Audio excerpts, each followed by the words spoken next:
Very good morning to you. As always, we're grateful to know that you're joining us here to spend the next 2.5 hours on Global Morning. This is Global Television coming to you live from Abuja, Nigeria's capital. I am Uyi Agbomofwebe, and I want to give my co-hosts a golden opportunity to introduce yourself without actually going to look at our professional profile. First of all, Mr. Uyi Agbomofwebe, it's great to have you on the program, Global Morning. I feel that some energy. I missed you yesterday. I was here with Ramsey. I wish I could just find myself over in the studio, but that couldn't happen. Yes, it couldn't happen, but it's fine. You're here now, and it's great doing this side by side with you. And I sincerely appreciate it. Okay, now it's time to introduce myself. Hi, everyone. And it's a beautiful Thursday morning, and I am Juwai Manson, and the weather is fantastic, I always say. It was a great weather. You know, I spoke with someone in Benin this morning, and I asked, how is the rain coming? He said, the rain has been a big deal, almost on a daily basis. Yes. You know, it rained in Benin on the 25th of December. Really? Right, so of course, for obvious reasons, that's where you have a lot of rains. Okay. God wired it that way, we can't question it. God is and great. It's a blessing. You have that across the south-south generally. Yes. But over here in the north, it's not pretty much the same thing. As of April, people were still looking forward to seeing rain. I mean, in the real sense of the word. Whereas in Benin, by January, it was already a blast. And then, even in Lagos, you know, at a point in Lagos, some parts, when I called my parents and they were like, it just rained, I was like, really? I like that you mentioned Lagos. Why? You know, somebody said it's one thing for you to be drenched in the rain in any other part of Nigeria. Well, in Lagos. Yes, you're drenched in the rain in Lagos. In fact, the guy said, he said you could be coming from one end of town where it's raining heavily and then you get drenched. You get to another end of town where it's totally dry, there hasn't been rain for days. And people are looking at you like, oh, this guy is not. And they start explaining to them that, look, it's raining heavily, so where I'm coming from. Exactly. And nobody's buying it because it has not been Yeah, it's funny like that. But, you know, at the same time, that's what it is. Different climate weather, climate change, and it occurs versus. So we need to enjoy what we have. We need to enjoy and be thankful for what we have. There's so many people who look forward to rain, especially farmers, and they don't have that because, you know, some parts of the world they have earthquakes and all of that. But we get to enjoy all of these seasons, whether it is during the cold season, whether it's during the rain, whether it's when it's hot. All of we get to enjoy it, and we should be thankful. A lot of people don't have this opportunity. Of course, I totally agree with you on that. And it's of course, why not? It's interesting because when people, I mean, for those who are in the construction space, the ones building bridges, roads, they wish it remains dry all year round because it helps to expedite their work. Very true. But then again, there are those, like you mentioned, farmers who want the rain so badly, they can't wait to see it rain. They do. You know, so we need a mix of these elements. Yes, we do. All right, yes, we to do. continue to keep the ecosystem going. Yes, we do. Incidentally, is the International Day of Innocent Children Victims of Aggression. There's no better time to have this conversation, Jumai. I mean, we would have thought May 27th was that sort of ceremonial day to talk about these things, exactly, and then move on to politics and other issues as we know them. But given the spate of kidnappings we're seeing in our dear nation lately, it's totally, I mean, practically impossible to take our eyes, to take our minds off of the plight of children. Now, just to give some insights into this day, it is the day that has been established by the United Nations, was set aside in 1982 to highlight the physical, mental, and emotional suffering endured by children globally due to war, armed conflict, and abuse. Apparently, we can never talk about this enough. You know, like somebody said, it's one thing that we're praying, we're wishing, we're calling for the release of these children, of these teachers who have been abducted. But we also need to realize that there's a long stretch down the road, which is the rehabilitation and reintegration.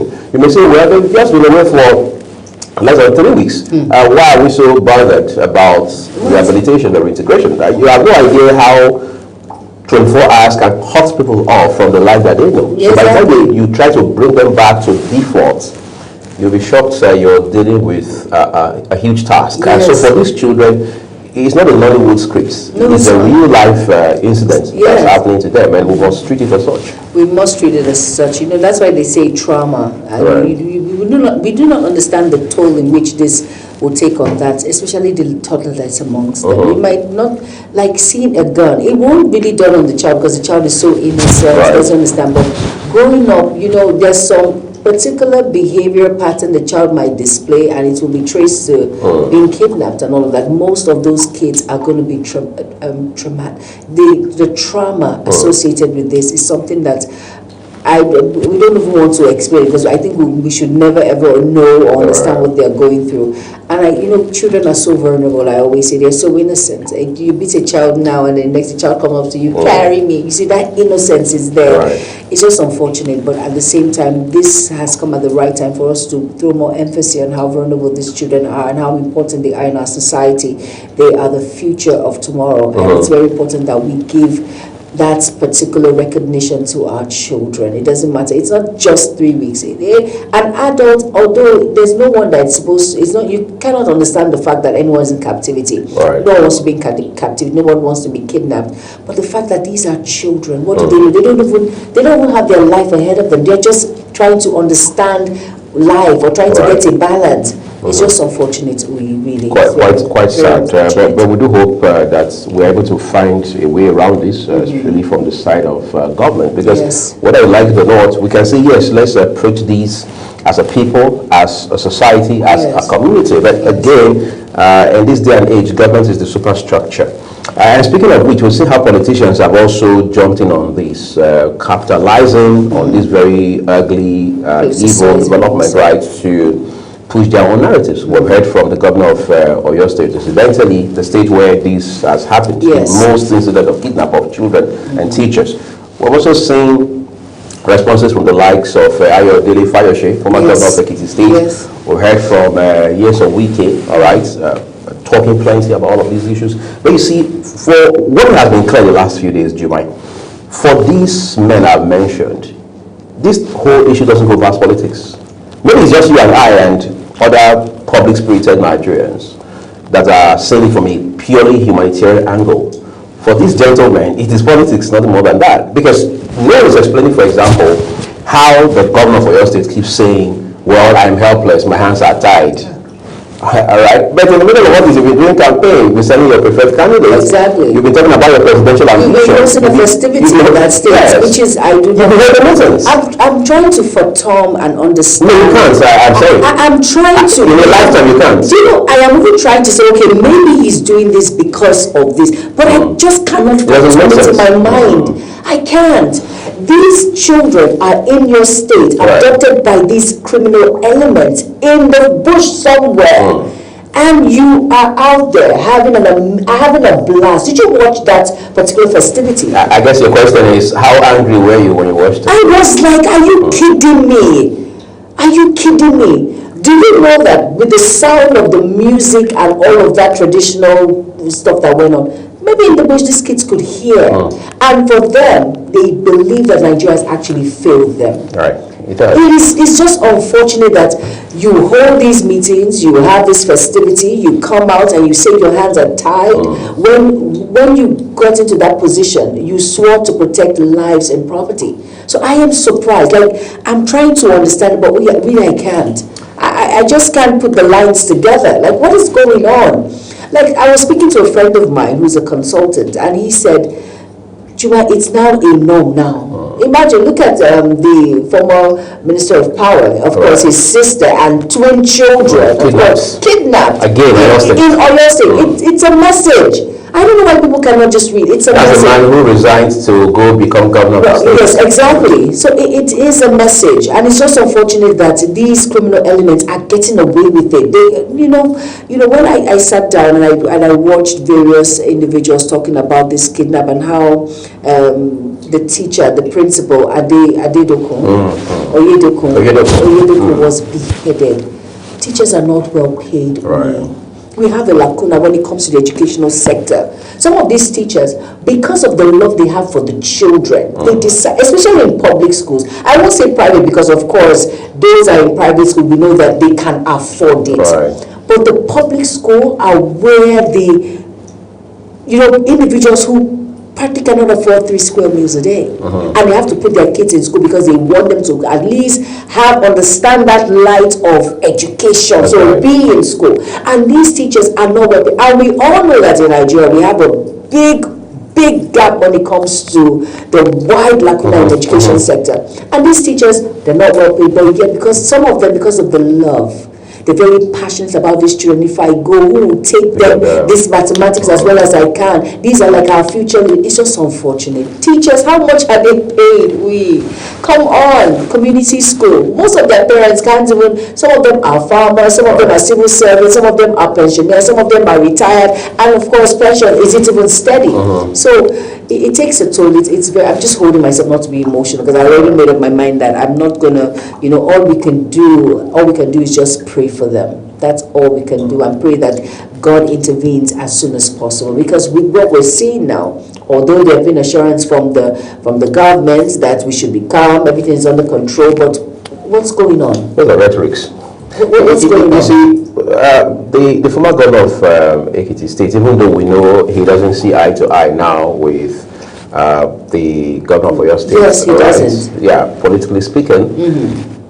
He has also responded to this to say that it is totally false, of course himself having been a governor in the past, all right, to staccato terms, as I like to call it, all right, says it can't be true that in Nigeria as a governor you say you're helpless when it has to do with issues of insecurity. One person in the right, state. you can't be helpless. You said you can't be helpless because... Are you kidding me? Exactly. We can say yes, because he's not on the same page with Governor Makinde. Politically, he's trying to throw a jab at him. But it is beyond that. And he lays it very bare, because it was, prime time interview. And he says, look, as a governor, there's so much you can do.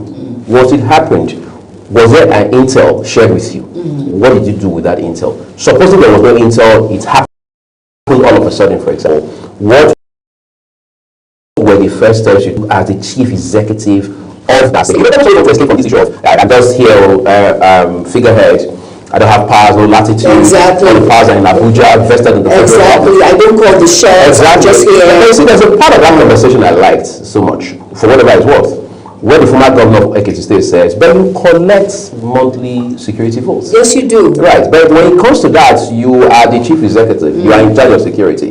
But when we say, come get the job done, you are all of a sudden no longer the chief security. And then you come back to Abuja, where Mr. Wike is holding sway as FCT governor, so to speak.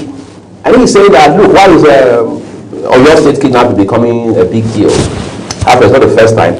I've not had time, or even times in Abuja where teachers and students were also kidnapped, that if people are crying now about Oyo State, you also should be ready to complain and protest and demonstrate when it happens to us in Abuja. When it happens to us in Abuja. It never happened to us in Abuja. All right, you see, I think there's so much of, not just braggadocio about political office holders, but it is now a godlike complex where you just think you can say anything and get away with it. Insecurity is not a festival, it's not event, it's not birthday. It's not. When you say it's Juma's birthday, let's buy a gift. It's his birthday, let's go buy me a gift. So when that came out from the mouth of a former governor, from the mouth of somebody who has been a minister more than once, from somebody who is a tall figure politically in a country like Nigeria in 2026, I said, okay, maybe we need to take a deep breath and just reflect a little. And you know what, in all of this, it baffles me. Like I told you, I sit down and I try to fathom what this is all about, at the detriment of people's lives, at the detriment of normal. Real numbers. It's not a Nollywood movie or a Hollywood movie. No, these are real individuals. Like the head teacher that was beheaded, I keep saying, the wife had to see that, go through that. I don't think she can ever recover from that. Even his children, loved ones, it's a lifetime trauma. Never recover from it. I looked at the picture of the man. I saw how he was and all that. You can see that he's someone that is very passionate about what he does, right, and all of that. Someone who is hopeful. I saw that, but it's just unfortunate that at the detriment of people's lives, God. So sorry. God will help us. It will. Okay, well, it's a big deal, no doubt about it.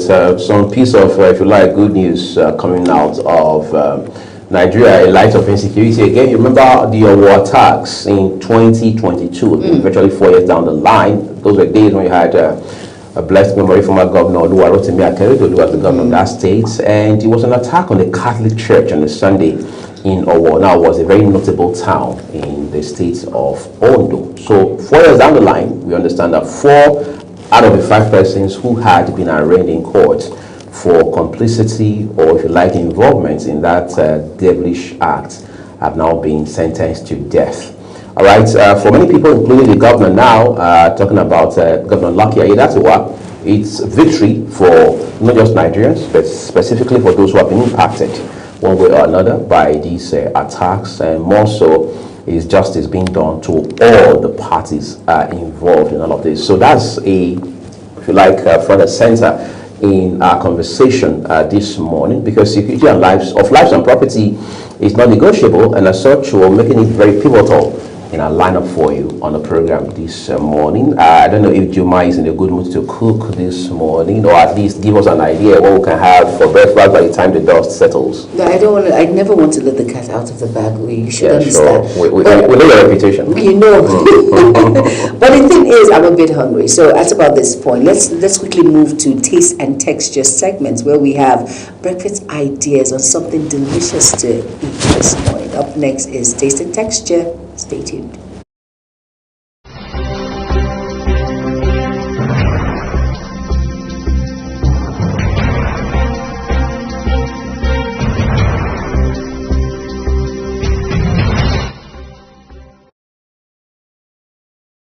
Hello everyone and welcome to Taste and Texture. Today we are going to be preparing boiled plantain and egg sauce.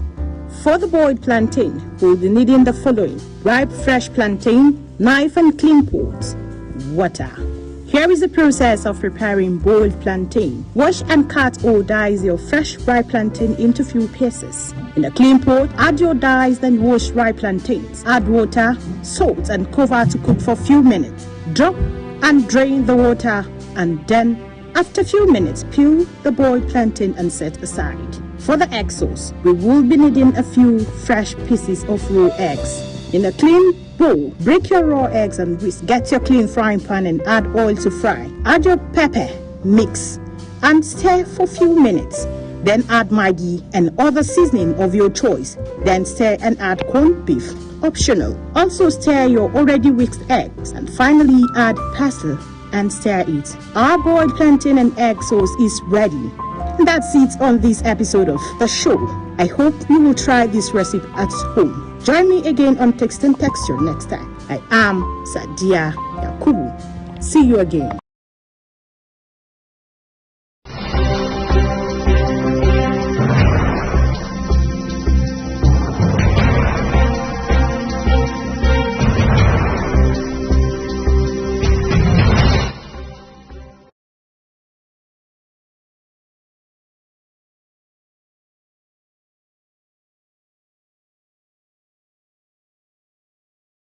With that delicious segment on taste and texture, all about plantain and eggs. We like plantain and eggs? Yeah, plantain, yes, but the question is it ripe? I don't understand. Okay, is it ripe a little? You Not like ripe, but no, a little. A little bit ripe. You like it boiled or you like it fried? No, the boiled is better. I mean, let's cut down calories and stuff. Okay. I know, again, we are not on the same page. No, we are not. I like it fried. All right, so whether boiled, whether fried, it's still delicious, so you should try it out. It is. Do what works for you. We probably don't have the same taste bud. I like that. I like that part when he said do what works for you. I mean, we can be democratic about distance. We can, right? What's going on today? Now, I'm just saying, live and let live. Live and let live. All right. Well, that was the taste and texture segment. Hope you're going to try it out. It's all about plantain and eggs. Plantain is my favorite, by the way, but I like it fried. Fried for me works better. Delicious, tasty, mouth-watering. Nice. All right, let's get inspired with heart-to-heart inspirational with Ramsey Enoch Agbo. Stay tuned. Well, my name is Ramsey Enoch, and it's good to have you join us today on Heart to Heart Inspirationals. And let's get you inspired because we value you. You are very important. You mean so much to this generation. Do you know why? Because if anything happens to you on this journey of destiny, it means something has gone wrong with a generation, because you are a potential destiny helper. But then, what step are you taking? All right? Where are you? What are you doing? My name is Ramsey Enoch Agbo. Small steps still move forward. We love big breakthrough. A lot of people want to be big men overnight. They just wake up overnight and they want to be big men, not knowing what it takes to be a big man, to be a big woman. Breakthroughs are things that we are supposed to enjoy, but then, does it just fall from heaven? No. One thing we need to understand is that there are things we need to do to really be successful in life. How much work are you putting into yourself? We need to know that life has so much for us. The truth is this: we love big breakthrough, yeah, that's true, but we underestimate small obedience. Small obedience. And that's the reason you see a lot of people make resolutions and they don't keep to it. You see a lot of people do their to-do list for the day and they are not keeping it. Discipline and obedience to small things. You know, little foxes that destroy the vine. You may think those things are small, they don't matter. But then it makes you accelerate. It makes you move forward in life. We celebrate overnight success, but ignore daily discipline. How many people are disciplined today? Even CEOs, they are not disciplined today. A lot of people are not disciplined today. Business owners are not disciplined today. A lot of people have eaten their capitals. Yes, a lot of people. I know of people who ate their capitals. Some even went into debt. These are people that were making millions. I know. I'm not talking abstract. These are people that I know. Where are they today? What happened? Discipline. I've even walked to someone before to say, hey, come on. Do you know what? I know it's your business. I know it's your company. I know you are in charge. But then, instead of just putting your hand into the business money and taking out of it every day, place yourself on salary. Be a salary earner. Let the business pay you. Oversee it. Let it pay you. You don't just wake up without discipline. Oh, you have a need. Bam. Accountant. Yes, sign this check. No. It's not done. Discipline is very important if you want to be successful in life, if you want to make progress in life. Discipline is very important, not just discipline alone. Obedience and discipline go hand in hand, all right? You need to be obedient, all right, and you need to be disciplined. Yet, I want to let you know that nothing great happens suddenly. It happens consistently. Consistency is key. Whatever you're doing. Okay, let me give you an instance. Why do you think anywhere you go to look for a job, whatever you want to do, people look for someone who have experience? Because the more consistent you are on a particular thing, the more professional you become. But a lot of people, because of the issue of diversification, multiple sources of income and all of that, these theories have made a lot of people not to concentrate on a particular thing, not to be consistent in doing one thing and become a professional in it. A lot of people are slaving today because they were not consistent in what they were doing. A lot of people are not employable today because of inconsistency, disobedience, and indiscipline. Three major issues: indiscipline, disobedience, and inconsistency. These are thieves of time. Progress, like they said, is not always loud. It's not loud. Sometimes it looks like getting up again. Sometimes it looks like staying committed, all right, when nobody is clapping. A lot of people. That's why, initially I talked about on Heart to Heart, before I've talked about social media. Everybody want to be clapped for these days. Everybody is going on social media to live a fake life because they want to be clapped for. Of what profit is it? It's deception. You're deceiving yourself. I only pity people who copy this online so-called designed people who design themselves to be what they are not. People must not clap for you all the time. Don't wait for the clapping. Don't wait for people to clap for you. Sometimes when walking towards your successful days may not require people clapping for you, or sometimes growth feels boring, because when it gets, people don't like work. That's the truth. A lot of people don't like work. So sometimes when you're walking, it looks boring. You know, when you are striving to be successful in life, sometimes it looks boring, because it's just like you're driving on the road and it's only you on that road. You're going, no car is coming from behind, no one is overtaking you. You're just going, only you. Sometimes it looks boring, but boring is where mastery is built. Do not despise small beginnings. Small steps compounds. Small habits accumulate, and of course, small disciplines create massive outcome. Just be consistent in it. Every expert you see today was once a beginner who refused to stop, because so many things happen to stop them.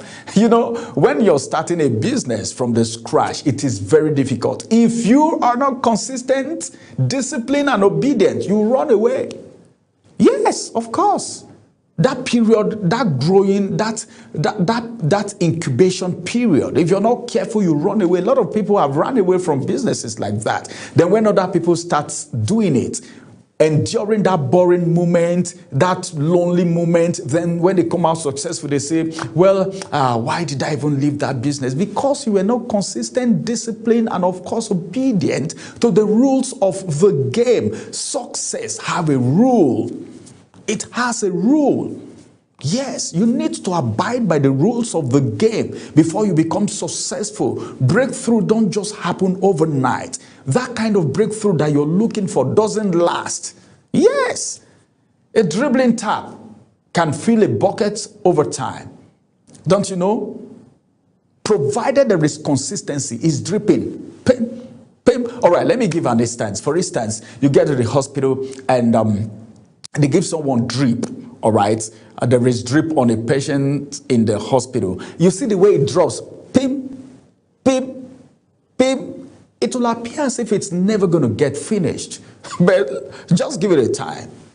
That drip will finish. Everything will finish into the patient's body. But it's dripping. It takes patience, all right? Not because the drops are big, but because they are consistent. It's dropping. Because of the consistency. Whatever you're doing, please ensure to be consistent if you really want to make it, if you really want to succeed. Focus on the progress, not the perfection. Celebrate effort, not just outcomes. Show up when motivation is low. You might not see. Let me tell you something. A lot of people don't celebrate upcomings. That period where you are struggling to be successful, when you're struggling to grow, a lot of people just look at the ignore. Some will not even take you serious. And that's why you need to be careful the kind of relationship you keep. I pity for people who push aside people that were with them when they were in their incubation period, when they were trying to become successful in life, the people that encourage them. Somebody may not even give you all the money, but the encouragement coming is enough. Consistency turns into ordinary actions into extraordinary results. Yes, by the time you're consistent, it turns ordinary action into extraordinary results. All right, keep going. Small steps taken daily will carry you further than big intentions that was never acted upon. A lot of people have big dreams, but they never acted on it. Where are they today? They are nowhere to be found. Well, you need to dream big and you need to act on the big dream, no matter how small, on a daily basis. Be consistent, be obedient, and of course, what else? Be faithful to whatever it is you're doing. Many thanks. I'll come on your way again. My name is Ramsey Enoch. Bye-bye for now.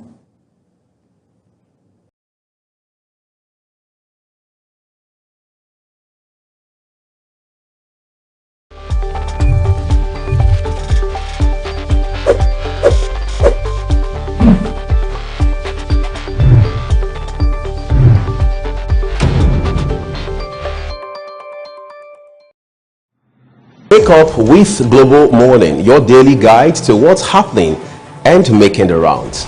We delve into headlines, newspaper reviews, spot-on analysis, policies, current events, real talk, real issues that affect us all.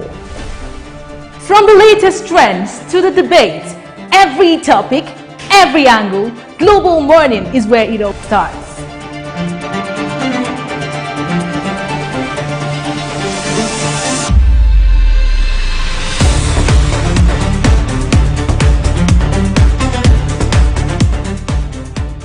Global Morning, For the latest issues, always on point. Watch Global Morning Monday to Friday at 7 a.m. Saturday and Sunday at 8 a.m. on Global Television.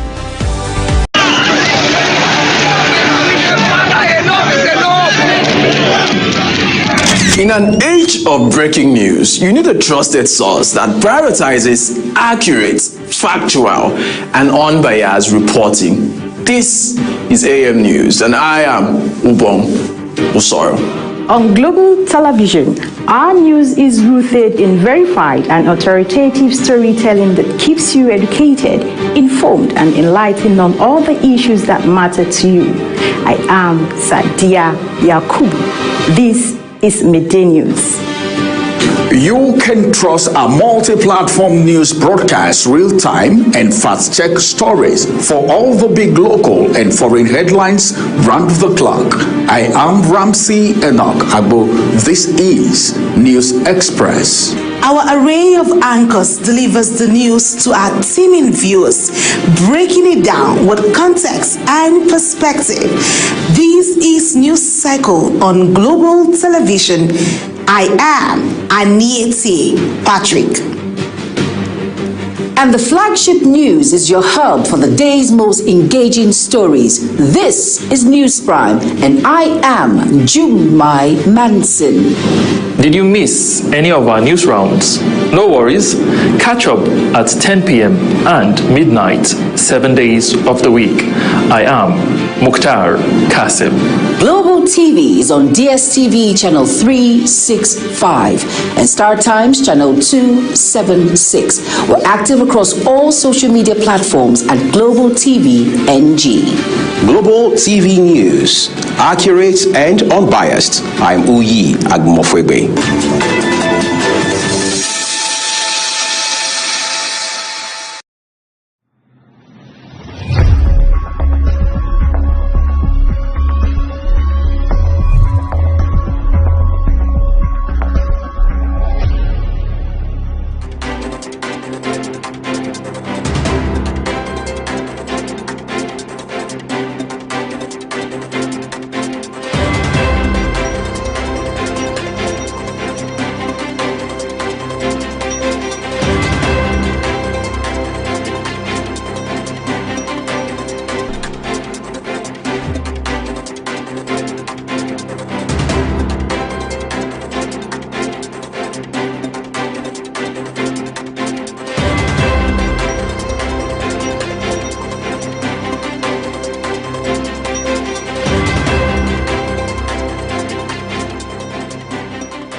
All right, you're welcome back, and if you're just tuning in, this is Global Morning on Global Television. At about this point is the newspaper review segment, and we're going to start with the first paper of the day. It's the Daily Sun, and beside the nameplate on page 26, it says, Senate orders urgent intervention for your Kwara school kidnap killings. And the writer says APC condemns abduction of Adelabu's sister, sons, as police launch investigation. Like I mentioned before, is on page 26. Now below all of that, it says Google launches fake call detector as voice cloning scam hits $400 billion. And the star story on the Daily Sun says NLC threatens total strike over terrorism. And there are two writers there. It says, backs teachers strike, demand urgent action on insecurity. And the second writer says, Obi asks bandits to release abducted school children. And that read you will find on page 6. And below that, on page 27, it says CBTYX record smooth run as FG Wade's nationwide rollout. And the writer says, Minister says students adopting well to digital exams, but infrastructure gaps remain. And of course, if there are infrastructure gaps, there are things that you need to do about it. And that's on page 27. And on page 6 and 27 again, it says, no one safe under Tinubu, and that's from presidential aspirant of the ADC, Atiku Abubakar. And of course, the writer says, condition, Northern Coalition accuses FG of politicizing insecurity. And on page 29, it says, INEC 87% ready for Enugu North by-election, and that's from REC. And on page 4, it says, Owo church attack, court sentence 4 to death by hanging. And the writer says, Aiyedatiwa praised judiciary, security agencies, courage, diligence. And basically, those are all the major headlines on the Daily Sun. Go out and get yourself a copy. And be well abreast with the major issues making round to avoid fake news. Next is the Punch newspaper. Over to you, Lee. All right, thank you, Jumai. Top of it says, voter data leak. Police detain INEC official, quiz Wike's age. Apparently, that's the Lainka, who has gone viral for all the wrong reasons. Now, on page 20 is where you have those details. I just sent you the name mask with a picture of Chief of Defense Staff there. It reads, looted weapons from Libya found with Nigerian extremists. That's a report from the United Nations. The Star headline tells us over 600 pupils, teachers abducted despite 145 billion naira safe school scheme. Again, this is why it becomes very crucial for us to hold public officers accountable. Yeah, you can't spend 145 billion naira on a project that's supposed to provide safety for schools, and then nobody's asking questions. Exactly. Right? Let's see 3 riders with it. The first says, Amnesty International says scheme derailed by corruption, bureaucracy. That goes without saying. And then the next one here tells us bandits demand detainees release in exchange for abducted Oyo school children. Now we are negotiating. All right. Nigerian Union of Teachers threatens to school shutdown as Oyo Assembly rejects negotiation with bandits. Police launch manhunt as gunmen abduct Adelabu's sister, nephews. On page 20, hopefully we'll bring the same energy to other similar cases. Banks make 209 billion naira from account maintenance fees in 3 months. That's on page 9. I can't be sure how much is Jumai's own from that, but 209 billion is a lot of money coming from maintenance fees in 3 months. Oh my goodness. All right, so all of those text messages they send to you, emails about maintenance fees, this is the aggregate of it. That's a lot. It is a lot. That's a lot. All right, our church attack, 4 terrorists sentenced to death. Aiyedatiwa hails verdicts. That's quite a landmark, really. But then it's all the headlines from the Punch newspaper this morning. Ensure you take responsibility to read details for yourself. Next is the Daily Times. All right, now the Daily Times newspaper, and it says here, amidst poor power supply, discos rake in 598 billion naira in 3 months. And besides that, in the business segment, it says NGX extend losses, investors lose 2.28 trillion naira in 3 days sell-off. And the Star story reads, it says court sentence Owo Catholic Church terrorist to death by hanging. And the rider reads, discharges acquit Momo Abubakar, because Momo Abubakar, there was no evidence against him. So he had to be discharged and acquitted. So he had to be discharged and acquitted, yes. And still on the Daily Times, it says here, 61 opposition lawmakers nominate Ugo Chinyere as Rep Minority Leader Designate. And basically, those are all the major headlines on the Daily Times. Go out and get yourself a copy and be well abreast with the major issues making rounds. Next, we have the Daily Trust. All right, on the Daily Trust here, it says 3, just above the nameplate, top left first. 4 NYSC members, soldier, die in Adamawa road crash. Quite a sad story there. Akpabio's promise to rescue defeated senators unsettles primary winners. Politicians and gimmicks and intrigues. Our church attackers to die by hanging. Again, 4 of them. The 5th accused person has been set free by the court, so to say. The Star headline says, again, gunmen abduct students in Zamfara.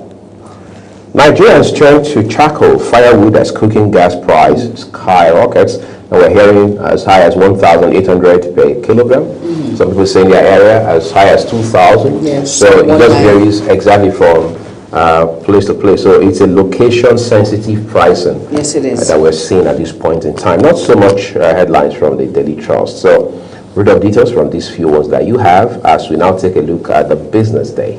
All right, the Business Day newspaper. Now, the Star story on the Business Day says Nigeria is getting capital, but not the kind that creates jobs. Now, there's 2 things to get capital, and of course, if it's stating that mark when it comes to job opportunities, that is a major problem. Right. That's a major problem. It shows stagnance. So there needs to be a balance when there's capital and there's job wealth creation at the same time creates that balance. In any case, you're wondering what's the value really of capital Exactly. to create jobs? Exactly. That should be the ultimate outcome. The peak, exactly. It's a problem. Right. But let's quickly look at some more stories here. It says, satellite search hands Tony Elumelu's 680 billion naira investment windfall. And still on the Business Day, it says here, below that on page 36, local airlines park big planes amid skyrocketing jet A1 fuel price. And basically, those are all the headlines on the Business Day.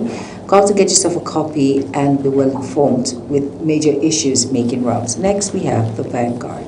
All right, on the Vanguard, top right first here, it tells, okay, well, we have one at the very top of it. With the Kika food crisis, cost of healthy diet rises further. That's according to a report from the National Bureau of Statistics. At top right, Labour warns governors over 100,000 naira minimum wage proposal. Shawara says he would pay 1 million if he becomes the president. But again, maybe nobody has advised him about inflation. All right, let's look at something further here. Our church attack, court sentences for Al-Shabaab terrorists to death by hanging. Last time we heard about Al-Shabaab, it was somewhere around Ethiopia. Once in a while they come into Kenya to carry out attacks and all of that, but today how they don't have affiliates in West Africa is still a bit of what someone I know from back in the day would call you bewilderment. Because when you talk about Al-Shabaab, it's basically somewhere in the Eastern African end of the continent, right? So when you hear that Al-Shabaab is not having a foothold in West Africa, you should be concerned. We should be very concerned because Al-Shabaab, if they are like the peak when it comes to ISIS, ISIL, and all of that, they are not joking. You've heard that even foreigners, they have to deal with these sort of individuals, and they are sophisticated. Al-Shabaab is because when you look at someone that is Al-Shabaab and you look at someone that is Boko Haram, of course, Al-Shabaab is not playing, they're not joking, they're lethal when it comes to attacks and all of that. This is a cause for concern, and it's getting worse by the day. But hopefully, by the grace of God, everything's under control. Let's not panic. All right, let's not play with Jumai's words, all right? As we make progress now, let's see a few more headlines for you. Here, top left corner, it says gridlock returns as trucks shut mile 2 axis of Oshodi-Apapa Expressway. On page 7 is where you find those details. Left corner of the front page, 7-month-old baby among 13 abducted terrorists in Borno. I hate to want to talk about this, but what can we do? The writer says Tambuwal ADC Guba candidates bemoan rising terrorism. That's on page 27. We understand a similar scenario has played out again in Sokoto State. Zamfara has had its own fair share of it recently. So it's happening simultaneously yes, it is. across the country. And don't forget, Christina, the one that happened with the retired Major Exactly, General and his family. and his family, and then we are still politicking and talking 2027. Yes, exactly. It's just unfortunate that, you cannot travel on these roads anymore. Even as a retired civil servant of Nigeria, you cannot travel on the road. Everyone is a target. It doesn't matter how big or how small, how influential you are. Everyone is a target. And we just pray that this has to stop as soon as possible. Right.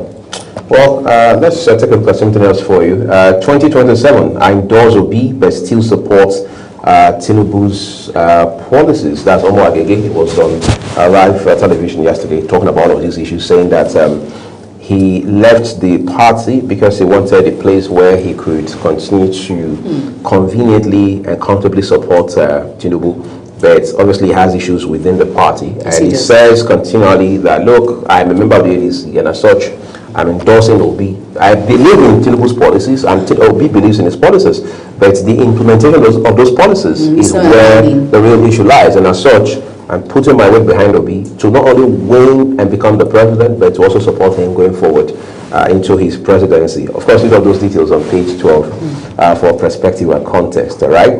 Nigeria Delta suffering from lack of implementation of laws. Ajimobobia, himself a former Minister of Petroleum Resources, very senior lawyer, is the one saying that on page 12. Then furthermore here, the big one with a rider, Kika instead, it says, Senate to federal government, security agencies, deploy all resources to rescue kidnapped school children.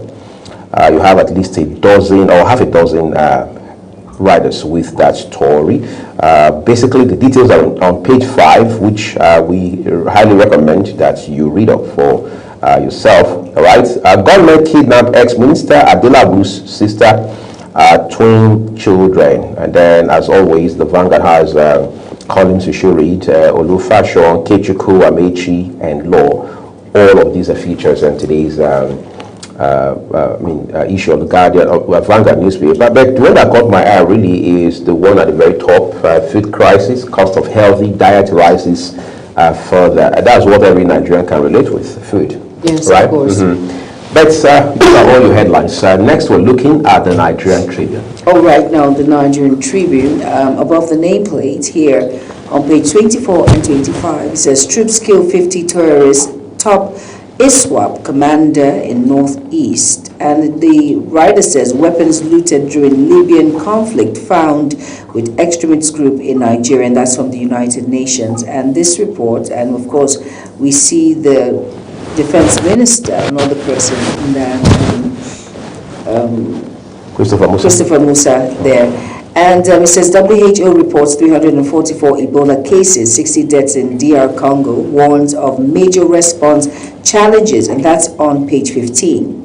On page 4 it says insecurity, Senate rejects call to audit military spending. Okay, and we wonder why. And on page 3, which is a star story, it says court sentences 4 to death over 2022 over church attack.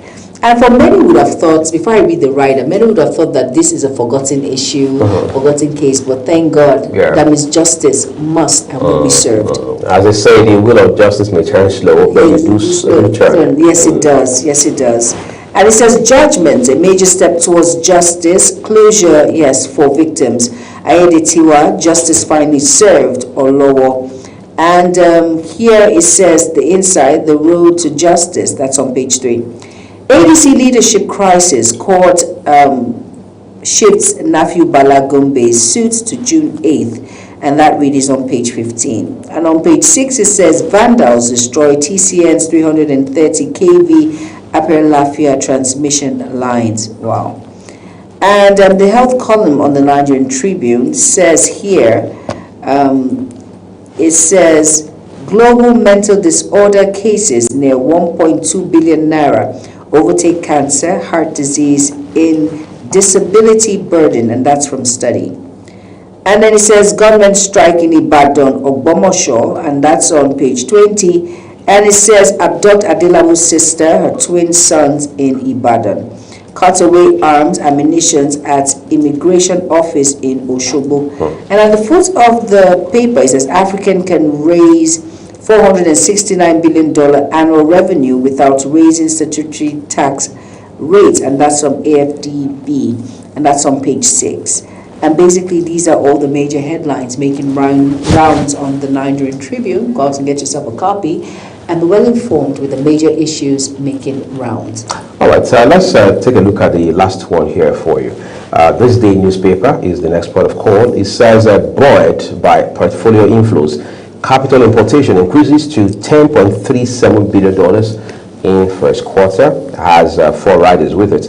Well, you can read up those riders, quite frankly, for yourselves. And then next, excuse me, says, Omo Agege Oborowori flouted Tinubu's directive to share 60-40 party structure. Yes, I said that. Of course, both gentlemen, the governor and former deputy president of the Senate, Omo Agege, have been in battle of words.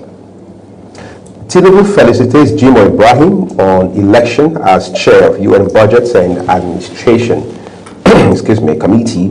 And the writer says, envoy to serve as keynote speaker at an anniversary conference at Harvard University today.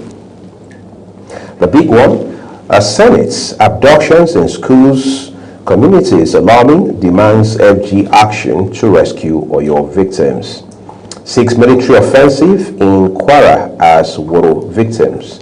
MS family still in captivity. Government abduct Adelabu's sister, sons in, Ibadan. Attack of Bomosho Immigration Office. Bandits abduct 7 federal police students. Security agencies launch rescue operation. Private security guard escapes with employer's 2 kids in Niger. Interesting. Atiku, Adelabu's family abduction shows no one is safe under Tinubu. Obi urges kidnappers to free abducted school children. NLC tells federal government to act now before it's too late. Say no more. Those are all the headlines we have from this day newspaper, and this is where we are calling it a wrap on the newspaper review segment for you. Always remember to read up details to avoid fake news, including misinformation and disinformation. And again, to mention that all of these headlines are brought to you exactly as published by their respective publishers. Global Television, as a broadcast media outfit, or the team here on Global Morning, does not in any way contribute to that. Let's take a quick break now. Coming up shortly is Social Buzz with Ogochukwu Mobuna.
At Erojim Shoe Factory, excellence starts from the ground up. Located at number 1 Pound Road behind Nigeria Correctional Service, Aba, Abia State. We produce 1,500 high-quality shoes every single day. Paramilitary shoes, safety boots, desert boots, ankle shoes, back-to-school footwear. All crafted with state-of-the-art equipment and built for strength, comfort, and durability. For reliable footwear that stands the test of time, choose Erojim Shoes for better product, strong steps, smart style. For inquiries, call 091-264-53399 or 070-3009-3944 or 080-6573-8374 or call 081-3167-3668. Email info@aerogym.com. Website www.aerogymdesign.com. Aerogym. Walk with confidence. Walk with pride.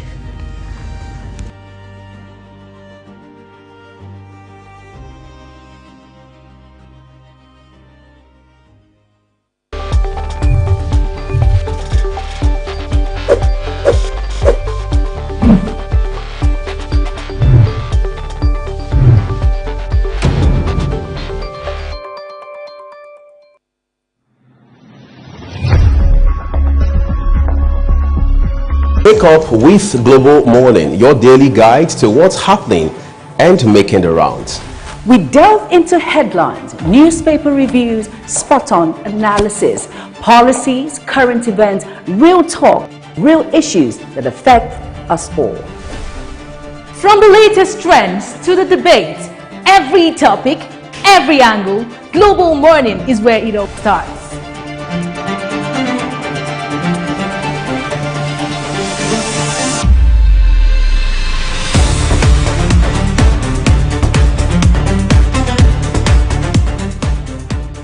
Global Morning, For the latest issues, always on point. Watch Global Morning Monday to Friday at 7 a.m. Saturday and Sunday at 8 a.m.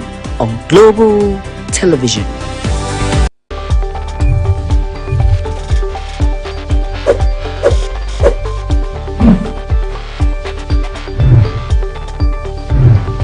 When social media speaks, we listen and we bring you the extra. It's your one-stop shop for trends, tweets, and the tea everyone's sipping on. Join the conversation, share your thoughts, and get that extra dose of what's shaking the internet. And the issues making wave on social media to your doorstep. Social Boss Extra, where the trend meets the talk, only on Global TV.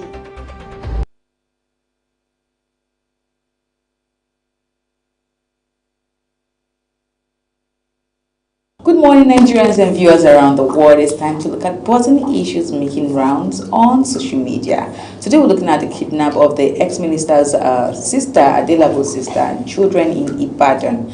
Unknown gunmen have abducted the twin children and sister of the former Minister of Power and All Progressive Congress 2027 gubernatorial aspirant in Oyo State, Bayo Adelabu.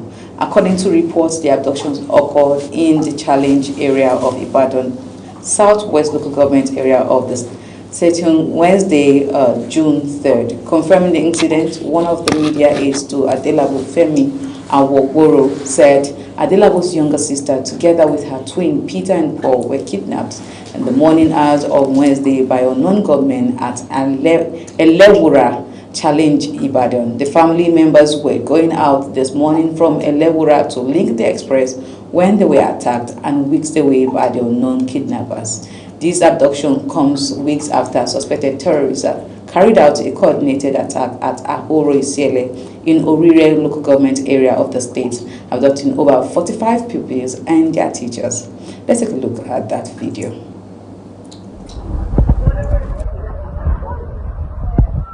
Those are kidnappers. They just kidnapped some people from this car. They are moving towards Ring Road side.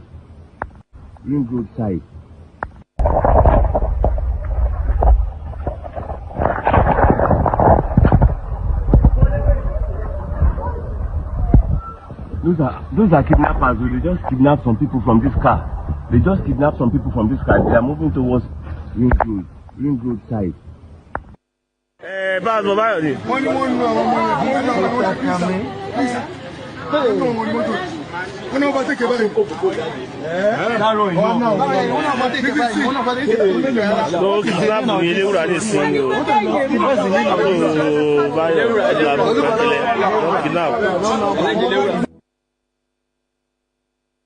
All right, so that's the video right there. Someone was fortunate to catch, when it was all happening, And I really feel bad. It's going to touch everyone somehow. It's insecurity, and so far you're in Nigeria. Just like they say, when it rains, it touches every roof. It's rainy season, by the way.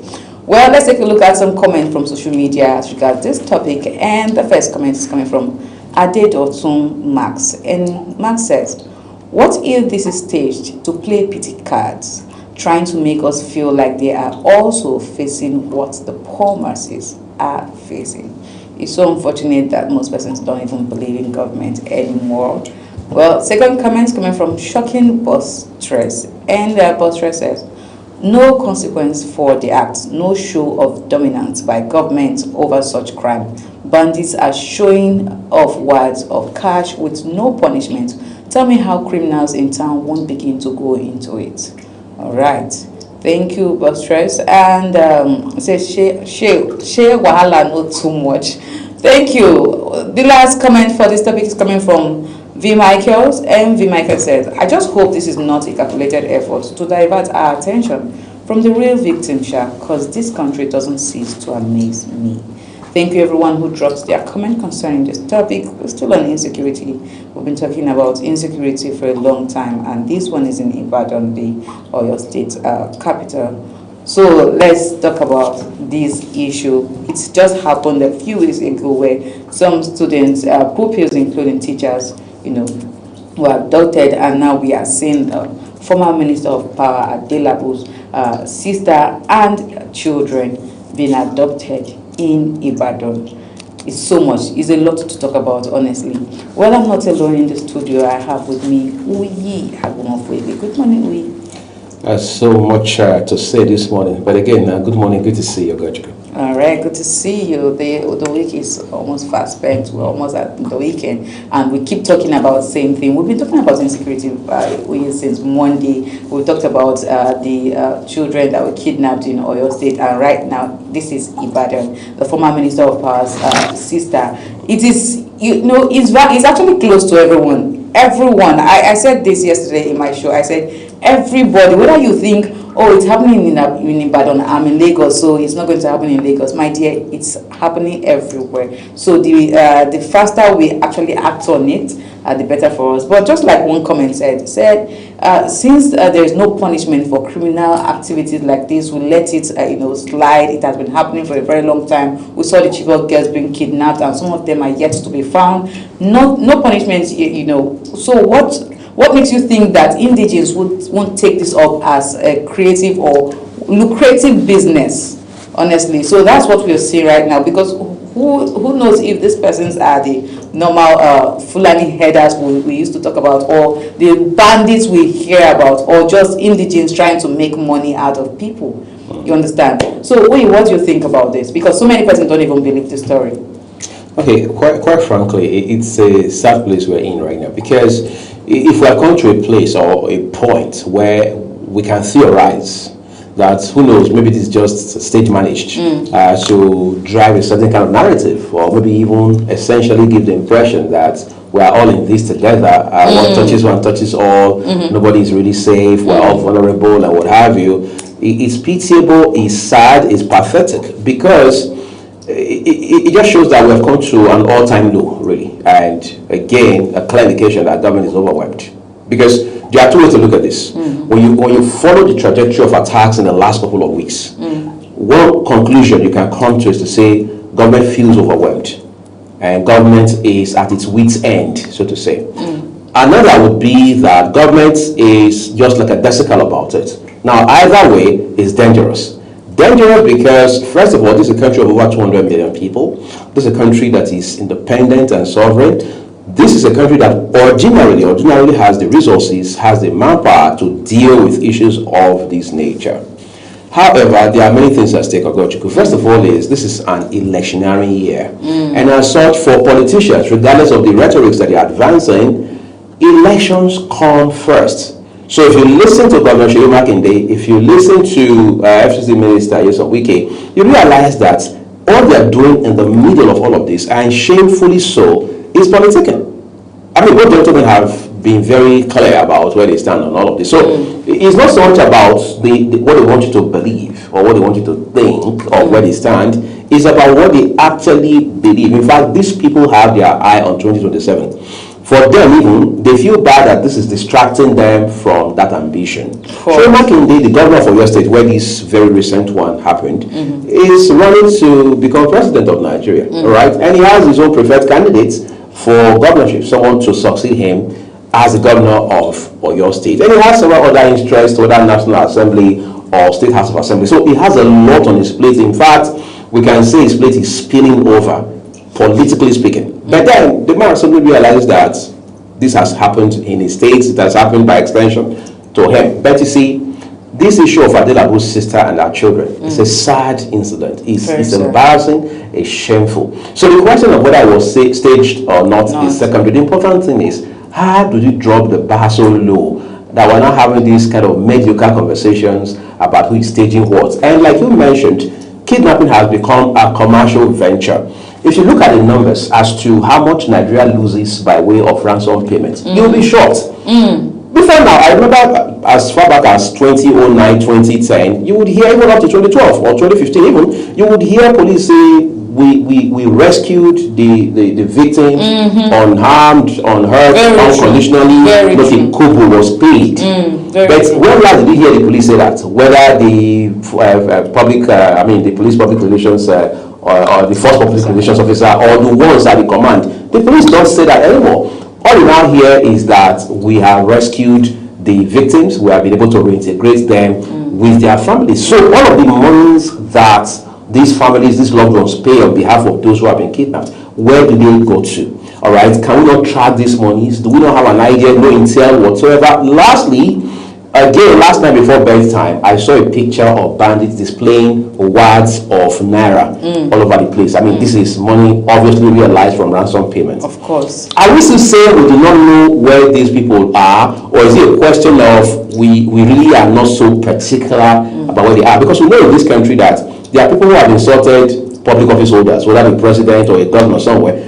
It's not difficult to go catch them. It's not difficult to go fish them out or smoke them out wherever they may be hiding. In fact, we know people who have been jailed. We know people who have had to stay with the DSS or with the police for weeks just because they published something that was not pleasant to a state governor. So how come this one has become rocket science? Maybe Ogochukwu has the answer to that question. I wish I actually do have the answers to that question. But I think one of the reasons why we still see criminal activities happening and everyone just go about their business is because of the reintegration. Because tell me how you get hold of a criminal, you arrest that criminal, you reintegrate that criminal back into the society, even with everything we're seeing. And you talked about the DSS and also the words of catch that was displayed by some bandits, in the bush or wherever it is they are. Is it that we cannot actually trace those people? I think it's actually easy to trace these people, but somebody somewhere is saying these people are our brothers.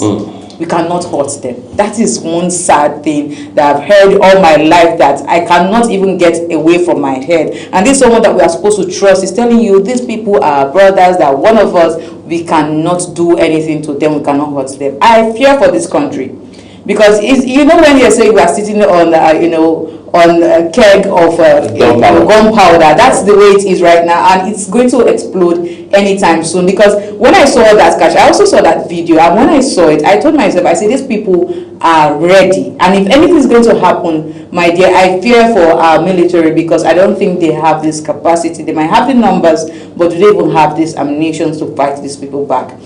They have all the money, they can get any ammunition. Our borders are not even tight enough to stop these people from getting this ammunition, because sometimes we hear in the news that some ammunitions were sneaked into the country, but what happens to these ammunition at the end of the day? We still see them holding sophisticated weapons. And this is something we should really, really fear about. If anything should happen, these people already have the blueprint of Nigeria in their hands. They have mapped it out. Recently, I saw a video this morning, Shogo, a guy was intercepted by, I think, vigilante men, where he was wearing a fake military uniform, and he's suspected to be a bandit. They held him. And also I saw another one too, same Oshogo, where some guys in the bush, very young Fulani guys in the bush, I think there were 2 of them, they were with some cows, but they saw them with normal cutlass. They're always with machete. So they saw them with that, and of course, they apprehended them because they just felt like they are bandits. And this is another thing. This is another angle. Most persons that are innocent are going to fall victim of this. These persons, some of them are just cattle rearers, just want to go about with their cows and get something for themselves, but they are going to become victim at the end of the day, because right now everyone is vigilant. Everyone, when you see someone that doesn't look like somebody from that environment, you are chasing the person to that person is a bandit or is a criminal. But we don't even know that sometimes whatever it is that is eating the kola nut is actually inside the kola nut. Right. Because sometimes these people, we've taken it as a lucrative business. It might be someone from that community who is even dealing with you. The one in those states, I think 2 days ago, I saw that video where they were demolition, I think Ubiaja, yes? Right. In Ubiaja, there were actually a series of demolition. And when I read through the story, I found out that it was someone who is aiding and abetting criminals. They saw guns and some other things. He's the one sponsoring some criminal activities happening around Ubiaja and even Edo State at large, and they demolishing his house. So the thing is, sometimes it is the indigenous of that community. It's not just from the other side. It's not just from the north and all of that. But I really, really fear for this country. If we keep paying ransom, these people are gathering all of that money. They are buying ammunitions and they are ready to take over. And the day to happen, we are all going to be affected. Even those that feel like it's not going to affect them, we are all going to be affected. So for how long are we going to fold our hands and just say, let's pray? Because a lot of persons are just saying, let's pray. So how long are we going to fold our hands just to pray and watch the government play politics with the life of the people? It's really very sad. All right, Taste. Thank you so much, Oye, for your contribution today to this topic. We'll keep talking about it, and of course we'll bring you up the stories as it unfolds on social media. Yes, this is the size of our conversation today on Social Buzz Extra, and I am Ogoch Kumob. Now we're leaving in the hands of Oye and Jume as they move us into the discussion section of Global Morning. So stay with us. Good morning once again, Nigerians and viewers around the world. Bye for now. When social media speaks, we listen and we bring you the extra. It's your one-stop shop for trends, tweets, and the tea everyone's sipping on. Join the conversation, share your thoughts, and get that extra dose of what's shaking the internet. And on issues making wave on social media to your doorstep. Social Buzz Extra, where the trend meets the talk, only on Global TV.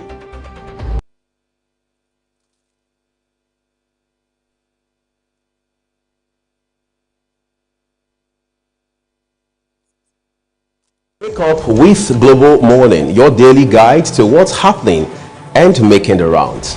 We delve into headlines, newspaper reviews, spot-on analysis, policies, current events, real talk, real issues that affect us all. From the latest trends to the debate, every topic, every angle, Global Morning is where it all starts.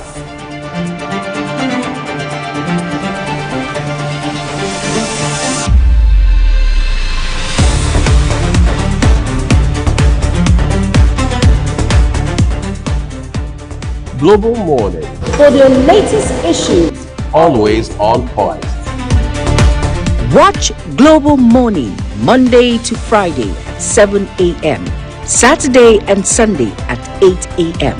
on Global Television.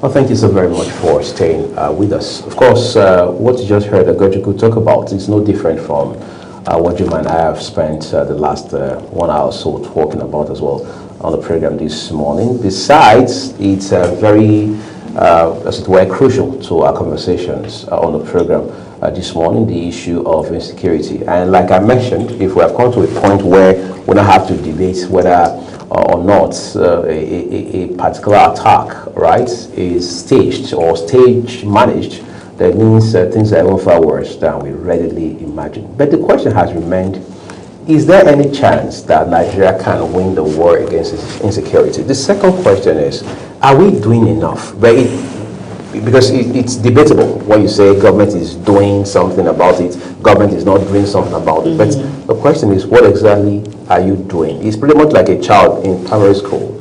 You have a class of 28 pupils.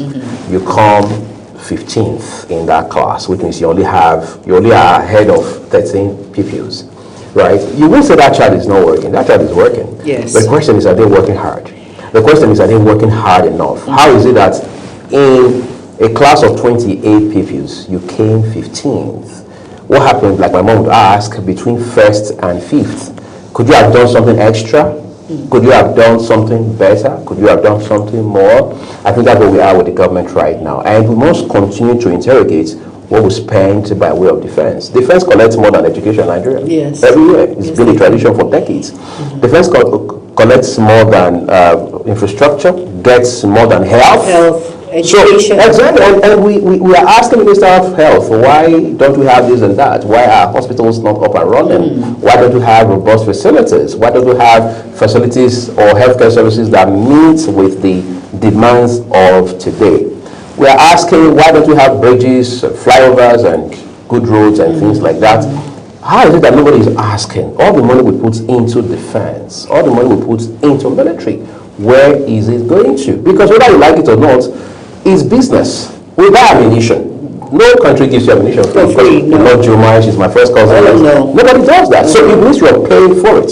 So the question is, are we realizing the reason we pay for all of those things? And in any case, we've been held accountable. Exactly. You know, that's food for thought. You mentioned something when you started. You said, are we doing enough? It's just like a child who is in school who is struggling with mathematics.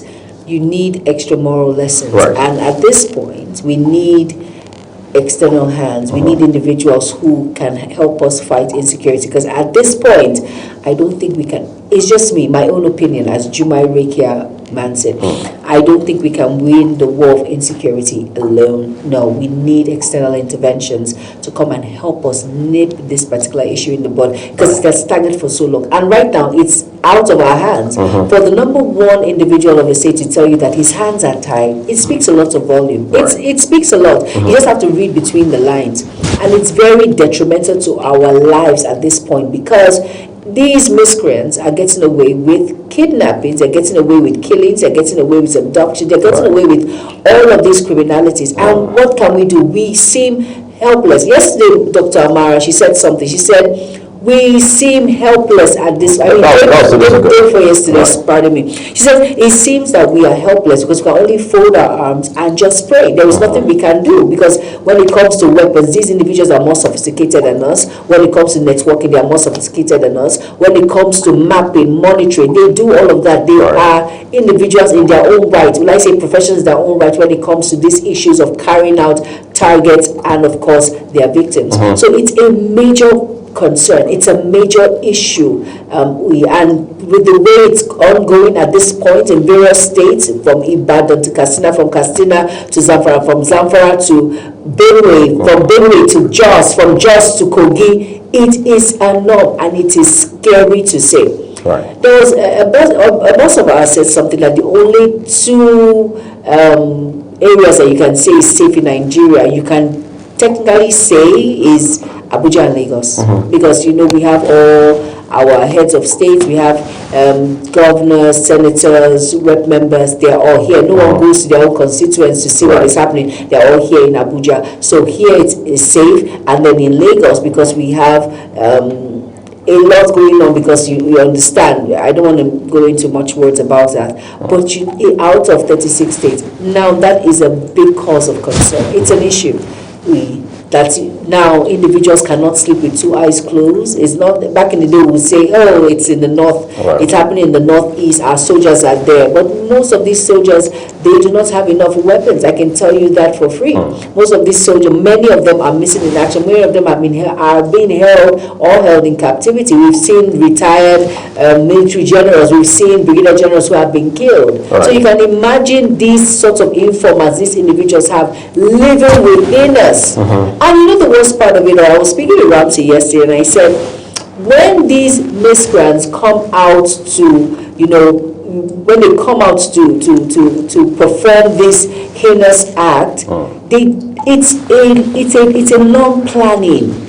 They come out, they map out the community. So there's nothing random about it? No, there's nothing random. They are individuals like you and I, but of course they are on a mission. So it's not like it's something that they just spring into one. The kidnapping that happened in Oyo, for instance, you think it's just something that they happened that day, it's something that they just planned out, oh guys, we're going to. No, it took a lot of planning, strategy. They must have come to that school as parents to see that, okay, they want to bring their child to the school, mapped out exit, entry, mapped out the environment, see how poor some places are, know the right time to strike, look at the lackadaisical attitude of things that are happening there, and that was when they strike. It's not something that you just wake up one morning and say, guys, we're going in like a robbery attack. No. It takes mapping. And there's something called mapping. They go around and they check. They make inquiries. They talk as if they're friendly individuals. And it's just unfortunate. But if you look at we as a country, Nigeria, I'm just saying, this is just me, not Global Television, not Uyagbofu, it's just me, Jumai Manzi, my own opinion. I'm saying we cannot fight insecurity alone. We need help at this point. We need an intervention, and we need one quickly. Remember when the US came and said, kept everyone on their toes, even our dear President Bola Ahmed Tinubu. And you saw what happened. All governors, all hands were on deck when it comes to the issue of killings, kidnapping. What happened to that now? What happened to all of that zeal? What happened to it? Everyone is down. I just feel there's a lot that we just take for granted. We know that we have the issue of insecurity. We know what was happening in schools before now. And we just fold our arms and we just say, oh, it has gone. It's not as much as we used to feel about it before. So let's relax. It wasn't a continuum for us. We just put our weight against the wall and we just felt as if all is well. No. As long as insecurity is still on the rise in Nigeria, I don't think anyone should rest when it comes to this issue. It takes you and I, you should do the little you can. We keep putting all our hopes in the government, and where has that led us now? A beheaded school principal, which is very who was just doing the right thing. Who was just doing the right thing by his people, giving back to society. Even when we know, like I said, the education sector, teachers are not paid. It's nothing to write home about. Nothing at all. If you see a teacher who is diligent in his or her own right, he's doing it out of the passion and the love he has for those students there. Not because he's getting anything in return, or not because there's so much attached to the salary, or of course the welfare. Nothing is there. It's just unfortunate that he had to pay the ultimate price, and our big so-called individuals who are in the society, our politicians, are taking advantage of this and making it look as going about their business like lives don't matter. It's just unfortunate, really. It is. Like you said, we need help. But you see, that's one thing that reminds us about some sort of partnership that we were believed to have gone into with the US at the point, and later with the United Kingdom. At some point, it was also France promising that it was ready to throw its weight behind Nigeria. Yeah, that's President Emmanuel Macron. Right, support Nigeria and whatever. And we had seen how that even our president had visited France a couple of times since becoming president. Right, so that means that if there's anything clear right now, is the fact that the president understands, or we expect that he understands, the enormity of insecurity or the magnitude of insecurity that we're dealing with at this point in time. But the specific areas in which these countries are partnering with, I am very reluctant to use the word helping, and Nigeria remains to be seen, quite frankly, because whether you like it or not, anything that has to do with defense or military intervention has to be strategic. It can't be, shouldn't be something that comes from a knee-jerk approach. All right. So if, for example, the US is throwing its weight behind us, it means we have to be clear what are they doing for us. Because the last time we read about this, it was the U.S. authorities in Nigeria explaining that, look, the soldiers you see here, or the American defense experts you see here, they are not on the ground to get involved in battle. I mean, they are not here for battlefield engagements. They're here to support with logistics, support with training, all right, just give all of that sort of partnership that has nothing, absolutely nothing to do with being on the field, being on the front lines, you know, and things like that. We appreciate that. But next, we'll be hearing again from unconfirmed sources that the attacks, or if you like, the counter-attacks that we've seen in recent times have come from a combination of Nigeria, US sort of partnership, all right, which in itself is justifiable, because as it stands right now, like I mentioned, the kind of vibe, so to speak, that this administration continues to give is that we're helpless about this, where we can't handle it, because every other time it's excuses you're hearing. 1 minute is weapons flowing in from Libya, right from the days of Gaddafi. Later is no, we have too many porous borders, so it's coming from all of these channels, Benin Republic, I mean Chad, Niger, and what have you. At that point, no, it's the opposition politicians who are doing it. They don't want us to succeed. They want to distract us from delivering dividends of democracy. And we all know it's a no-brainer, Jomai. When politicians sound like that, what they're actually doing is to worm their way into the hearts of Nigerians, is to buy sympathy, so to speak. Because we saw it in Plateau State, where the governor, Father Ayasin Thalia, kept saying that it's politicians from Abuja that were responsible for the killings. Yes. So in that state, so bad it was in Benue that even the president had to visit Benue. At the point, it was over 200 people in a single attack. Yes. But today we're hearing that the same governor has reconciled with the politicians in Abuja. So where do we go from here? Really, a question mark, where do we go from here? It's just unfortunate that this is what it is. And that is why most Nigerians feel this is all a planned attack. All these things that are happening just because election. I mean, like I said it before, that anytime we have an election close by, something just happens. It's like a norm. I don't know. Do we follow this trend? And it just, for me, it's at the detriment of people's lives. There are other ways for you to pass a message, not at the detriment of people's lives. And it's so heartbreaking because it has to do with toddlers, it has to do with children. They are vulnerable. Children, come on. It takes a toll, it does, and it's just unfortunate that this is where we are. This is what we have found ourselves. These miscreants have actually demeaned themselves to kidnap children. Are you kidding? I know, although adults, it's something that is scary, is sad, so no one prays for that. But children, come on. It's disturbing. It's disturbing. Really, it's a serious issue. If you're not disturbed, then that means you're not a Nigerian and you don't know what's happening. It's really disturbing and very painful. Another angle of this is the school. All right. Before now, it wasn't so much about schools. It was people managing their own business, their legitimate business on their farms. Those just doing about their business, doing their thing. But today, it is schools. You see, again, that shows there's an agenda, all right? Because if you destroy education, I wonder what's left in a society, right? So they are intentionally plummeting, so to speak, schools. So that over time, what you have will be an attrition of some kind. In other words, to even find a school to go to becomes a problem. In fact, you are not even safe enough to go send your children to school. Yesterday, I watched a report on a sister channel where a reporter who is on the ground in Ogbomoso was talking about how that what he witnessed yesterday morning and the morning before was parents now getting to go take their children to private lessons. All right, so you just take a child to private lesson, not the regular conventional school environment. All right, and then you have those who bring the teachers to the house.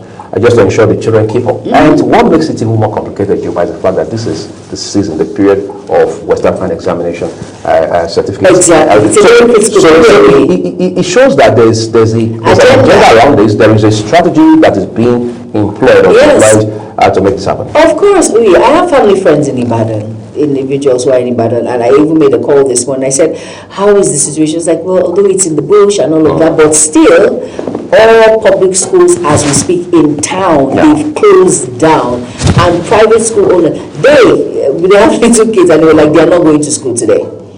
In fact, they're at home. The mom went to the market, got all what she needed, said, the dad said their kids are not going to school today. So it's very traumatic, even on parents. God forbid, you're going to drop off when you drop off your school when you drop off your kids in school. Do you even think about anything going to happen? You just feel, oh, it's safe. But now parents are scared to take their kids to school now. It's just unfortunate. Yes, there's I feel also that people could be right. They said for every rumor there's an atom of truth in it. So hopefully, there is an agenda, but hopefully we nip this agenda in the bud as soon as possible, because this is the future of generations we're talking about here. It's just unfortunate, really. It's quite unfortunate, no doubt about that. Well, we're taking another quick break. Insecurity is big, like we told you earlier on the show today. Please stay with us, because our guest will help us look at this in a short bits from the standpoint of the law, especially drawing from these judgments that has sentenced 4 persons believed to be involved or be behind the church attack in Ondo State 4 years ago to death. Do stay with us.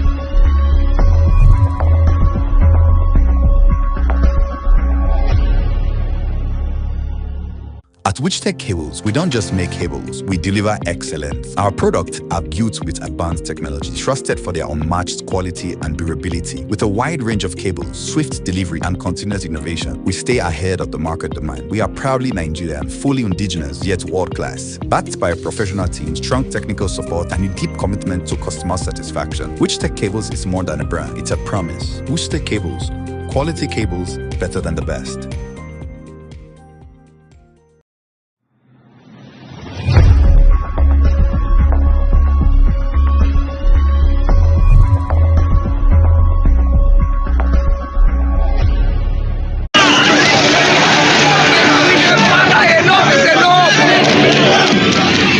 In an age of breaking news, you need a trusted source that prioritizes accurate, factual, and unbiased reporting.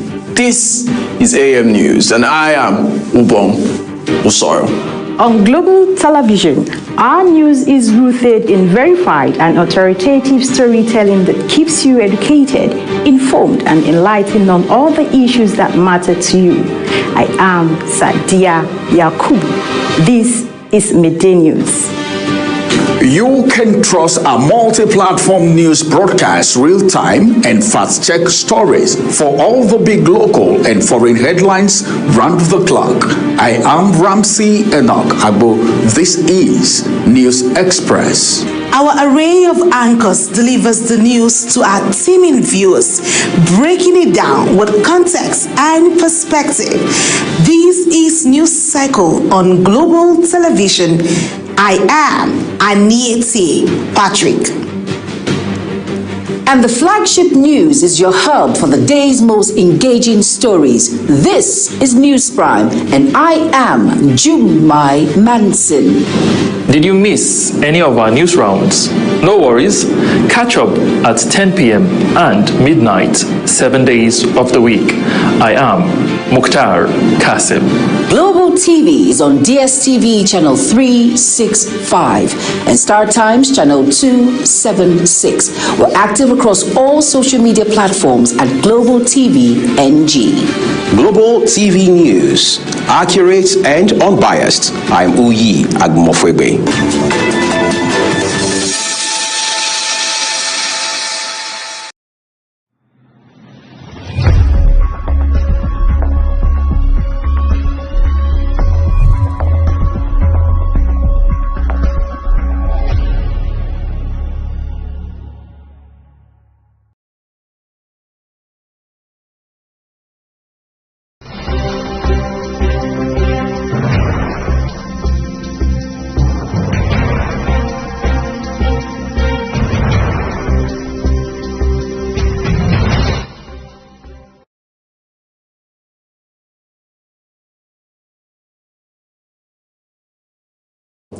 One area of concern for many people at this point in time is efforts being made by sub-nationals. By that I mean states and local governments, to ensure they play their parts and do so effectively enough without necessarily having to push all the work or a portion of the blame to the federal government or the government at the center. We've seen, for example, how it was very controversial back in the day when Amotekun was being formed. There was this, as it were, bad energy between states in the southwest of Nigeria and the Attorney General of the Federation, as it then was, talking about Abubakar Malami SAN. But today all of that is history, because we see Amotekun's footprints across all 6 states in Nigeria's southwest. And many people believe, given what we know today, that it has made a difference for the better, that if not for Amotekun, for example, the state of security in the southwest would have been far worse than we are even bothered about right now. And then we saw another one that was going to come up, that was being, as it were, introduced in the southeast. How well that has been, we can't be so sure. All right, but Amotekun was more like a jolting to say, look, we've got to wake up to reality and do the needful. Because at that point in time, the conversation around whether or not we should have state police became a bit more like something that had hit a wall, right? A brick wall, that is. So states felt, okay, if we can't come to a compromise, between the sub-nationals and the federal government in terms of introducing state police as we know it, maybe we can take our destinies in our own hands and get to do our thing individually. And all the states, 6 state governors at the time, beyond party lines, came together and they agreed on Amotekun. I was seeing Amotekun go around bushes, go around forests.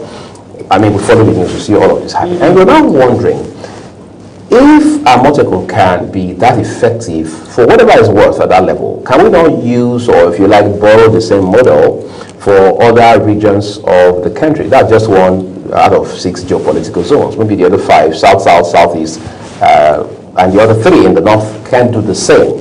And then you escalate the conversation a little higher and say, look, what is still delaying the idea of state police being, as it were, coming to fruition? President Bola Tinubu, from his body language and a couple of actions we've seen lately, seems to be more inclined in favor of introducing state police. Yes. Of course, we saw what IG Disu did once he came into office just a few months ago. But the question now is, where exactly are we regarding introducing state police? Because there's no better time to make things move a little faster. Yes. All right? We can't afford to have bureaucracy around it, politicize it. Juma is saying, no, if you introduce state police, governors will abuse it, will exploit it. We say, no, well, the governors are already abusing the federal police as we know it. So why don't we just do what we have to do and things like that? But the question now will be, will the Nigerian police be able to deal with this insecurity? Because we are in such a desperate place that is making us to bring the army, bring the navy, bring the air force into everything. Ordinarily, for the most part, these are issues that fall squarely within the purview of the police. But you hardly hear police in the mix. You hardly see police, in the middle of all of this. Everything we hear is military, remove service chiefs, bring new service chiefs, talk to the NSA about that. But the police should be dealing with many of these issues. Yes. Are they equipped enough? Do they have enough boots on the ground or enough manpower to do that? The other time we heard, the Federal Executive Council had met, and that directive had been given for, I think, about 20,000 of them to be recruited. We understand that recruitment process is ongoing, but are things moving fast enough? Because one would have expected that the speed at which we do these things should be informed by the desperation of the time that we live in. But there appears to be 2 parallel lines between what we are facing by way of insecurity and the efforts being made by law enforcement or even the government as a whole to ensure that we find solutions as quickly as possible. And that is why, with all that you have said, that is why most people feel as if what is happening right now in Nigeria, it's all map out plan. And that is why sometimes when things with what is happening now, the way we drag, the lackadaisical attitude in which to implement this effort takes a long time. It takes a toll. And that's why most people think that this is all planned. The government, they all know what they're doing, but at the detriment of what people's lives, individuals. Say, like you mentioned the Amatoko, there was lots of controversy surrounding that at a point. No, these individuals, what group are they? Are they terrorist groups? And the truth is, if the Amatoko were not there, it would have been worse. Things would have been worse. It would have gone out of hand. So for me, state policing is something that I think we should look into and key into.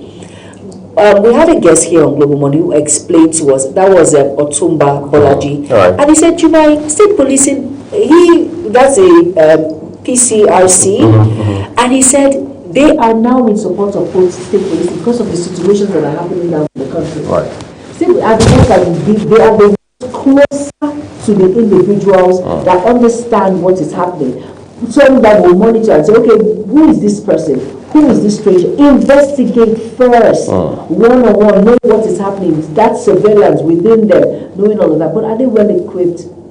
Your guess is as good as mine. They are not. Do we have enough data in order to call for reinforcement when there is an attack? Your guess is as good as mine. Do we have support systems promoting state policing for it to give betterment to individuals in that community? Your guess is as good as mine. So there's a lot of controversy surrounding it. And with what is ongoing now, for me, I think state policing is, one of the fastest ways we can achieve, not curb it completely, but it's one of the ways in which we can actually nip insecurity in the bud. I can imagine. Well, we have to do all of that, and more importantly, we must ensure that campaigns and conversations, narratives around the 2027 general election do not in any way outshine or override the need for us to win against all of these insecurity challenges that we are dealing with right now. But we must now look at some other fundamental issues, issues of identity. For example, Joy, we can't continue to have a country where all we say is today we are 220 million people. The day that follows we're 235. The day after that we're 226 million. We must now ask ourselves, how do we even identify a Nigerian? Do we have a database that is functional, that is up to date, that is robust, that is on demand, as it were? We want to have that. We can't continue to have a country where random people from any part of the world would just walk in, obtain passports or national ID card, and then they're here, and the next thing we know is, no, those who are perpetrating this evil, they are not Nigerians, they are not in this country, moving from different parts of the country. We must have a country that is free for all. We must be able to identify people based on where they come from, who they are, what they do. This idea of if you see something, say something, you have to go beyond just trying to impress the public or trying to give the impression that we're working. It has to be about how that we have a culture, all right, that identifies people based on certain parameters. I remember when I was a much younger boy, my mom and I were at the senior staff quarters of a university, right? We were looking for a particular number. So the numbering system around there was you find P quarters. So you have P1, P2, P3, B this, B that. So we couldn't place a finger, my mom in particular, I was a small boy in primary school, early primary school. So we couldn't place a finger on what number my mom was looking for, right? So we appear to be going from one end of the not very long street to another. Do you know, a woman who was watching from the inside had called the gates, that's the security gate of the campus. To say, look, I have noticed strangers, I can't tell what they're looking for, but we're really not sick, we're not a threat of any kind. But that was to tell you that someone was watching, someone had their eye out, right? The idea was not come and arrest. I just want to draw attention to the fact that yes, I'm noticing people are not familiar with, we don't live here, because this was a part of the university where professors, the senior lecturers, the deans, and all of those high-ranking officials of the universities of the university resided at the time. So what's the point? The point here is we must have a system like that. We must have an alarm system, so to speak. Because a system where nobody cares, people go missing. We have colleagues who have gone missing, even in Abuja, Nigeria's capital. And today, nobody has been able to say specifically what happened to them. Was it a hit-and-run vehicle? Were they kidnapped? Was it some ritual killing? What exactly? Nobody can tell. And these are not high-profile citizens. These are just regular journalists doing their legitimate work every day. So it is to say that we must have a system that is aware. Our system doesn't look like one that is aware. It's just a system of election every 4 years. Winner takes them or takes it all, and then if you are on the good side of those who have won, you benefit from it. You see the place of government. If you're not, you carry placard, you demonstrate, you join civil society, you go to social media and you insult government officials and all that. We must have a system that delivers for everybody. And one way to start is to deal and tackle the issue of insecurity. Yes, and one of the ways that you can deal and tackle insecurity is when you're your brother's keeper. You know, most individuals, they actually do not care. Like you said, when that woman saw you and your mom walking about, she was concerned. There was that surveillance in her mind that what is going on here. Nobody needed to tell her that these are strangers. For you guys were going up and about. What are you looking for? And this is a quarters for senior lecturers, deans, and all of that you've said. Nowadays, people just walk into estates with scavengers. Have you seen what they do? They come out and they do the mapping, trying to know which house is the next target. Okay, all in the name of picking up metals and all of that. And we see them, and sometimes we ignore them. But many of them are on a mission. For those that they have been handled and brought to the police and all of that, they tell you these are individuals who get scavengers, but they are on a mission. But because everyone is too busy, no one thinks about security. And you know, the worst mistake is when we say that security is the government, the government you handle it. But in your own little space that you have, what have you done? Right.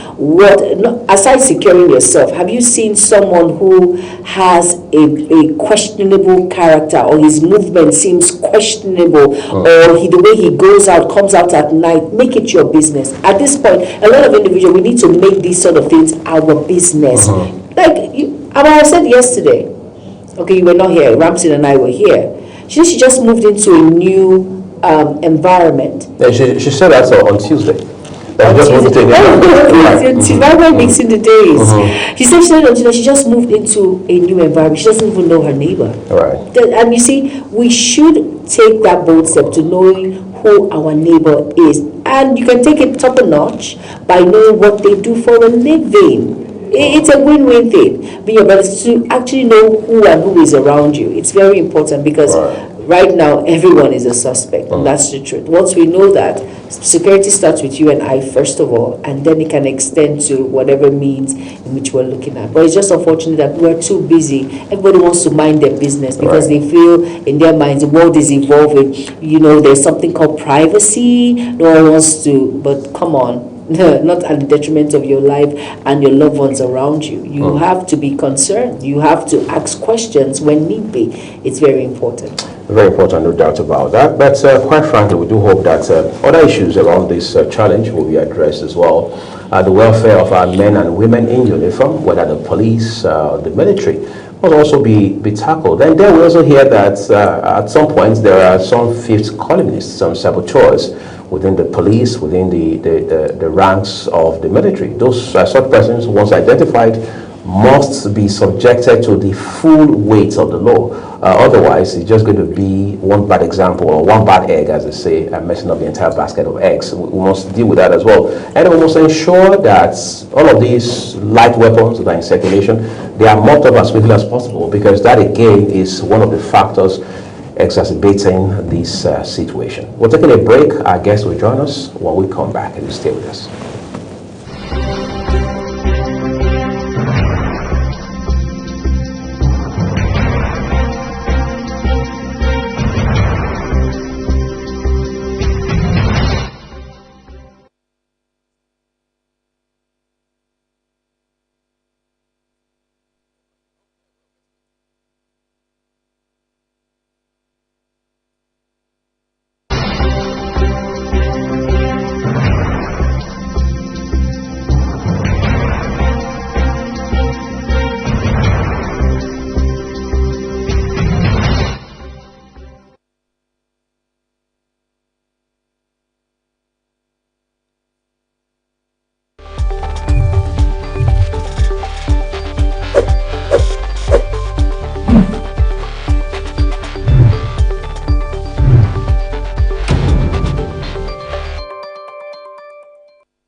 Wake up with Global Morning, your daily guide to what's happening and making the rounds.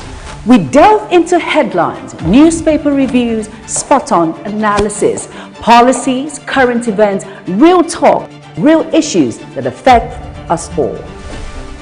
From the latest trends to the debate, every topic, every angle, Global Morning is where it all starts.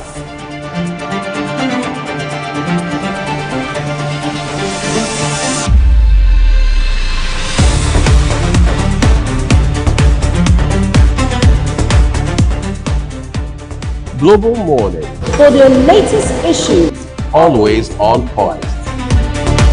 Watch Global Morning Monday to Friday at 7 a.m. Saturday and Sunday at 8 a.m. on Global Television.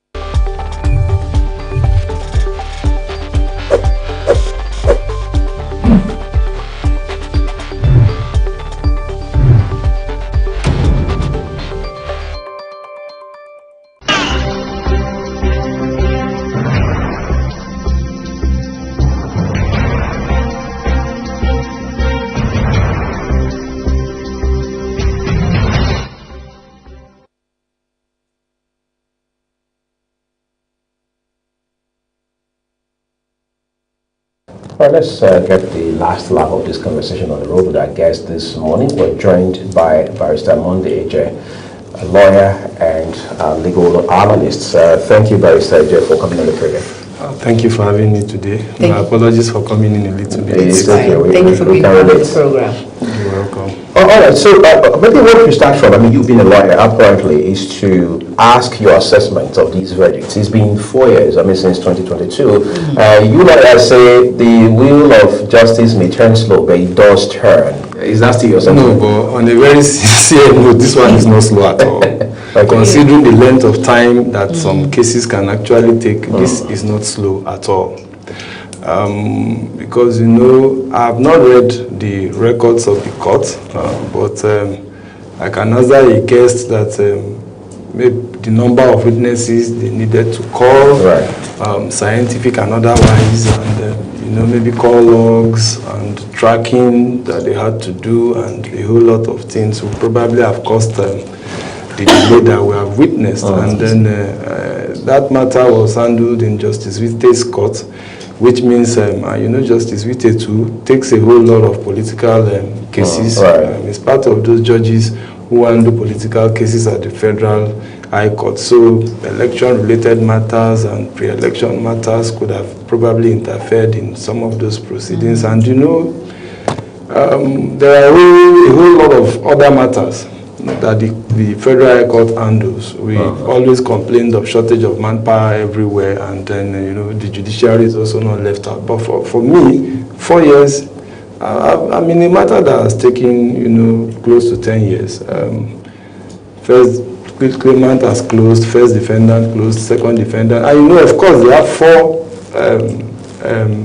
defendants or suspects or accused persons convicted. You know, there could even be more. Maybe some of them were even converted to witnesses and then had to say a lot of things. So each of them will do their cases. Even if it is it's one lawyer representing them, there is a way you lead each and every one of them in evidence to have each and every one of them off the hook. So this will also count. But on a general note, I think it's good news for us that we have these guys convicted. You know, that particular incident created a whole lot of uproar at the time, a whole lot of analysis, back and forth. You know, even the location of the cathedral was also an issue, just behind the paramount leader, behind the premises of the paramount leader. They say it's even about 7 minutes from the house of the governor of the state. So a whole lot of issues. It pulled the governor right from the middle of a political assignment for his political party. He had to rush down to attend to that situation. So it's a good thing that the lives of these 40 or persons or thereabouts and who were lost, and those who were also injured. At the end of the day, maybe their souls will begin to rest in peace, having seen or heard that those who are culpable for the things that happened to them will eventually be sentenced. So it's a good one on a general note, and I hope that this trend will be sustained, though I have my reservations with respect to sustenance of this particular trend, because apart from maybe one or two cases, particularly the guy who had the protection of the military at some point in time, the terrorists, they went to the far north to pick, I've forgotten the state now. That guy was so famous within his area, he had the protection of his people, he even had the protection of soldiers. It was alleged that the policemen actually came to kidnap him, even when policemen were trying to identify themselves, exchange of gunfire, so policemen lost their life. Apart from that guy that was convicted, and I think he has even served. He wasn't given a death penalty, Apart from him and one or two pocket instances in the north, I've really not seen where the citizens have acknowledged to be terrorists were tried and given death, like we've seen in this. So my worry is when it happens in the south, and some group of persons are the ones involved. Like I think most of the guys in this particular situation are from the North Central, probably Kogi State, predominantly. And it's going by their names, I guess. Yes. Even going by, at that time, going by the records. At that time when these issues were on the front burner, they were identified predominantly to be from Okene axis, and maybe one or two of them from the Kwara State itself, I'm not sure now. So you get these ones. They were thoroughly investigated.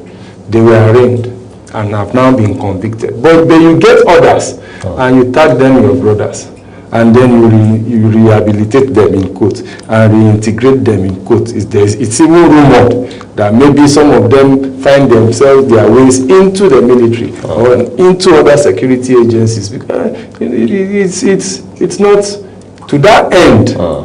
It's not justice. So you're saying that is very disturbing? It's disturbing. I find it very, very disturbing, because these other guys we call our brothers have been identified to even be in the south now. They dominate the forest. Their locations are known. Their locations are known. Some of them are known. Their sponsors are known. But nothing is being done. So this is just a flash in the pan for me. It really, yes, justice was done. 4 persons were convicted. They were given death sentence. But to me, it still will not solve anything if it doesn't cut across board. But let me ask the question though, with this judgment now, what message do you think it's sending to other terrorist groups? Well, for the terrorist groups or kidnappers, yes, terrorist groups or kidnappers from the south area, from the southern part of the country, probably even into the north central part of the country, who see this and who understand the pattern, they will be discouraged. They know that once I get caught, it's over for me. Some of them will be brutal because they know that once I get caught, it's over for me. Let me commit this crime to the fullest.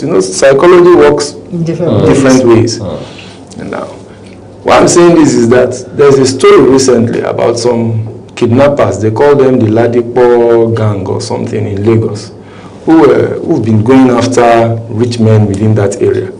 Their leader was overseas.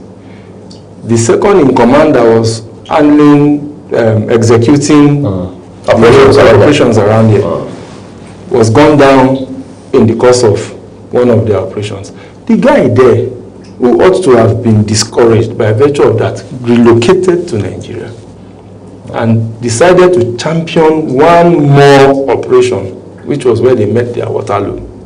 So sometimes these things discourage. It's positively impact by serving as a deterrent. But on other occasions, some other times, it makes the people feel that, okay, if this is going to be my faith, let me do it full blown. But however it is, at the end of the day, both those who repented, who changed their mind, who stopped, and those who decided to continue will face a certain fate, just like these guys faced. But the worry for me, like I keep saying, is that for those in the South, South, North, Central, oh, this is not good for us. That should be the psychology that they should go with. But you see those that are being described as our brothers, who feel that they have some form of religious coloration and ideology for what they do, who have some sympathizers within the people that they claim they are advocating for those categories, it means nothing. It means absolutely nothing. Because sometimes you tell them some things, you enter negotiations with them, they'll tell you, release our men with you, and then we'll do this or do that. We have a situation in the time past where one of them even wore the uniform of a commissioner of police that they killed at some point in time to a meeting with government officials for negotiation, and nothing happened. He came there with his firearms. When they go to meet with them, you see these guys seated with weapons. In some cases, taking pictures. Yes, taking pictures, putting videos online. Put a video online now that is not comfortable to some people. Before we leave this place, they will be outside probably waiting for us.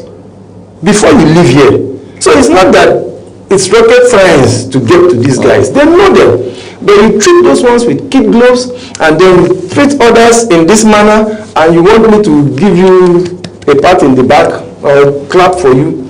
Totally, I don't get it. That's my own worry.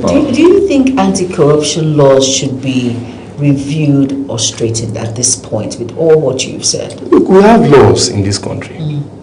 We have very wonderful laws in this country that, if properly implemented, will be in our utopian state.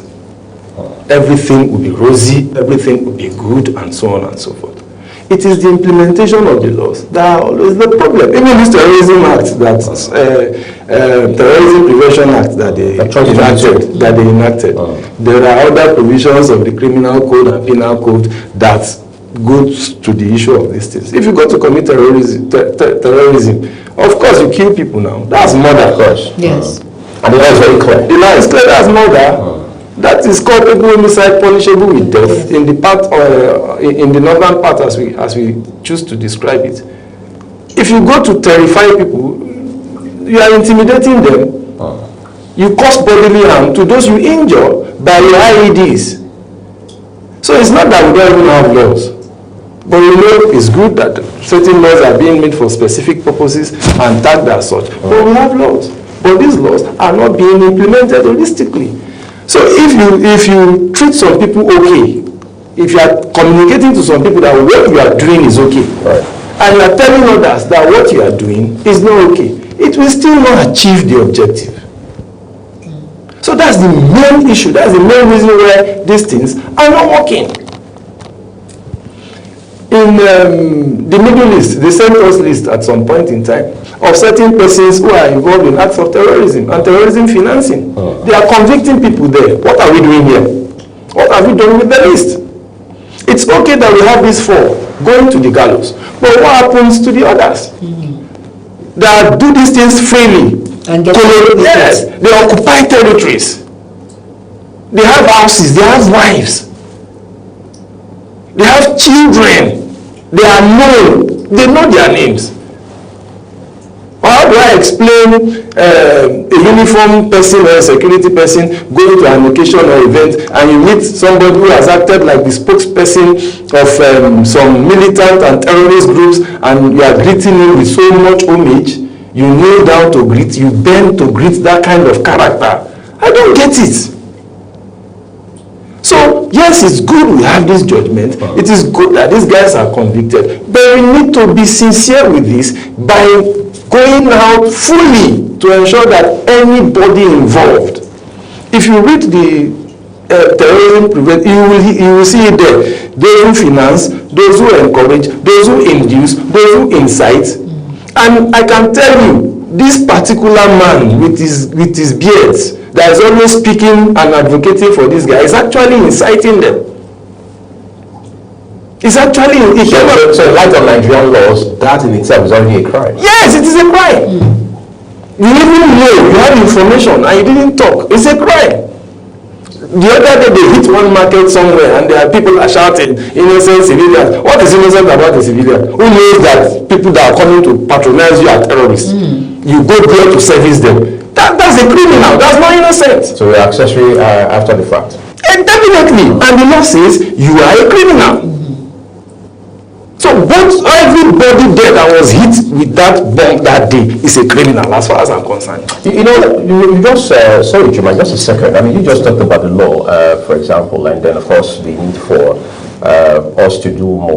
The Chief of Defense Staff, General Lukwede, was in Borno State not too long ago. While there, he was unequivocal about the state of insecurity, especially as it has to do with the Northeast. And he said, look, the responsibility, all right, of fixing the situation, especially again with regards to the Northeast, lies with the people in Borno and Yobe states. He says, look, these people know those who are perpetrating these crimes. So when you look at that, which many people call, well, stale news anyway, would you say it is the military trying to push responsibility to the people, or that was just a military, a courageous soldier saying it the way it is and trying to jolt government to action, or maybe leave it in front of the people? Look, you see, there are things they call rules of engagement. Maybe these rules of, I'm not a military person, but I have fair knowledge of the fact that there are rules of engagement to the things they do. Now, maybe by those rules, they are not supposed to carry out certain acts and will not be incriminated by the international organizations or maybe this ICG, International Criminal Court, ICC, and all of that. So maybe some of those rules and laws of engagement restricts them. So on that front, they may be constrained. They may be constrained. But you see, another thing is the fact that those people know that these people are existing and they know them. It doesn't derogate from the fact that even that military chief knows them. So all you need to do, this thing is, the blame is on everybody. All you need to do is to pick them now. They know them, they know those that they will go after, that this madness will stop. They are not going after them. The DSS knows them, the NIA knows them. Even the police, they know these guys. But some people say they are based on allegations. What allegations now? What allegations? You know somebody who is committing a crime, you are saying allegation. You go to sit down with them to negotiate, you are saying allegation. Even the Rufai that is in the Gulag now, once came out to tell us clearly that he knows these people, he's going to give them money. That he has negotiated with them, he has gone to give them money, this will stop.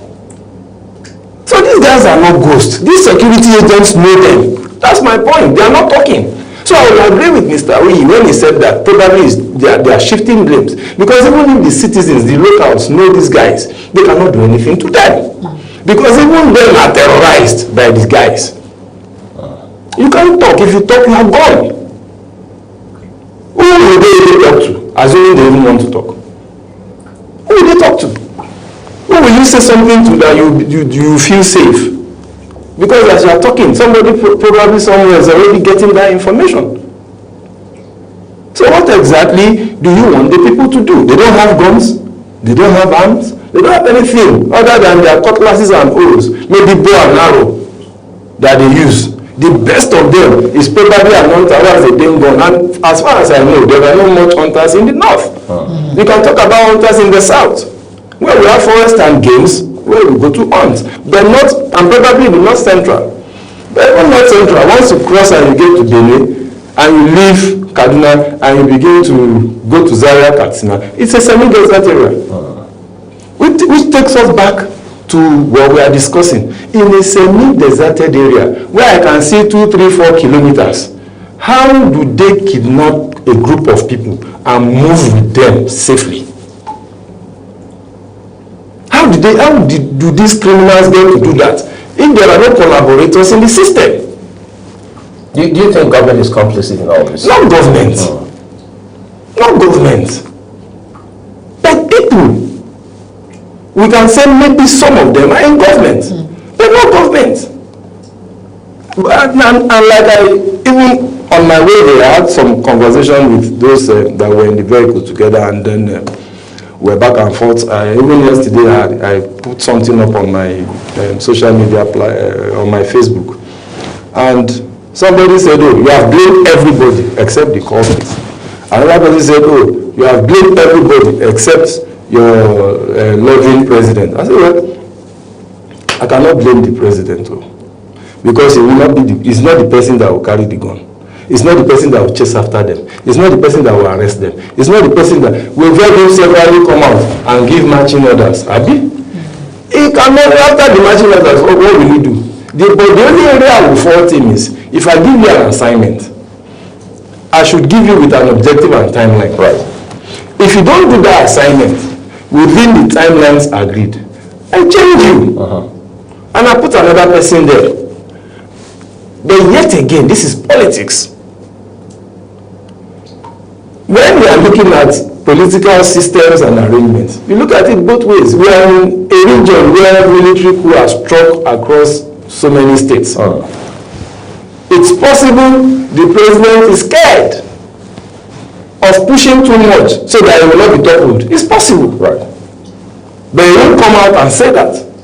But we are just looking at a hypothetical scenario that could have led us to where we are today. The reason I asked that question is that we're seeing lawyers like yourself, we're seeing scholars, we're seeing thought leaders write about insecurity in not just Nigeria, but in the sub-Saharan Africa.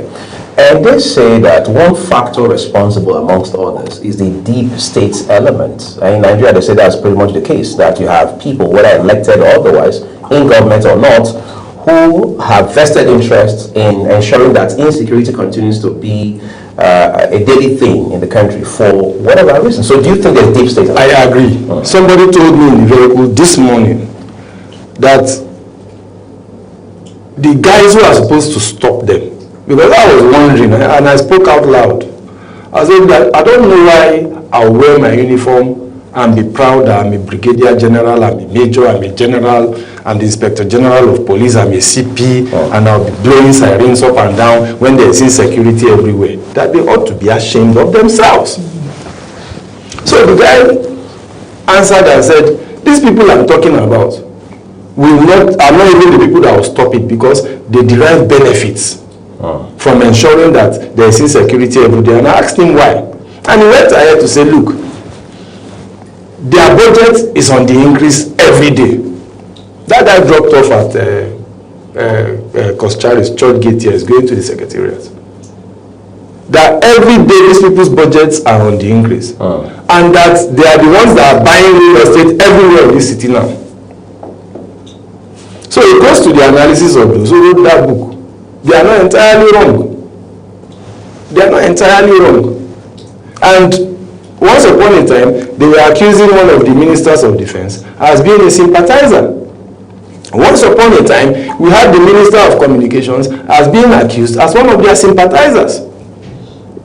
So if they say some people in government are sympathizers to these guys, and that is because of that these things are not stopping, I agree with them. Once upon a time, a governor of a particular state in the north was being mentioned. Some people even said they pay ransom in the government house to these people. And that's why I've kept on saying and repeating all along that those who are involved in these things, those that are involved are being treated with kid gloves. They know them. They send names now. Even if we don't do our investigations, even if we pontificate a lot or we speculate a lot in this country, and I don't agree so, because apart from ordinary citizens, I am aware that there is nothing that our security agencies cannot do if they want to do them. I'm very much aware, by virtue of what I do. If they want to get to the root of any issue, they will do it, even in record time. But let me ask you a question. Do you think as a country now, as it stands, with all that you have mentioned, we can actually nip security in the bud by ourselves without any intervention? We can do it now. We can do these things. The police, the civil defense, the NIA guys, the DSS guys, we can do these things. We can do it. without any intervention. What the intervention that they say they are coming to give us, those ones that call themselves America, what has he achieved? Only one person they killed. Only one person that they killed. That my big bros, Donald Trump, came out to tweet on his this thing. Is that what we are talking? We have kidnapped some children all along. Why have they not been released? But he said that one person, as you call him, was very pivotal to this network of terrorists, because one, he was not just the one radicalizing, he was the one training and giving all the technical support to the foot soldiers. So was that not significant enough? It is good. Every achievement is okay. Right. Every achievement should be appreciated and applauded. But it's like a drop in an ocean. They've killed several commanders in the past. This is not going to be the first commander that will go, and it will definitely not be the last. In terrorism across the globe, you take out their leader, they get another one. That's the truth of the matter. Another truth is we may not be able to totally eradicate these things across the world, but at least let us be seen as drastically minimizing it. Let us be, this embarrassment of going away with 40, 200, 100 people for 1 day, 2 days, 1 week, 2 weeks, 3 weeks, slaughtering them and posting videos is embarrassing. It's embarrassing not to us as a country alone. It is embarrassing to each and everybody that prides himself or herself as a security agent in this country. It's a shame. If I'm a police officer, I shouldn't be proud of it now. If I wear the military uniform, it's not something to be proud about. What are you doing now? They kidnap people in hundreds. We can't stop them. They live with them in semi-deserted areas. Somebody was arguing with me. I said, show me forest now. Show me the forest in the Connaught area. Show me which kind of thick forest is there. Before now, my father was a customs officer. I served in Sokoto, served in Zamfara.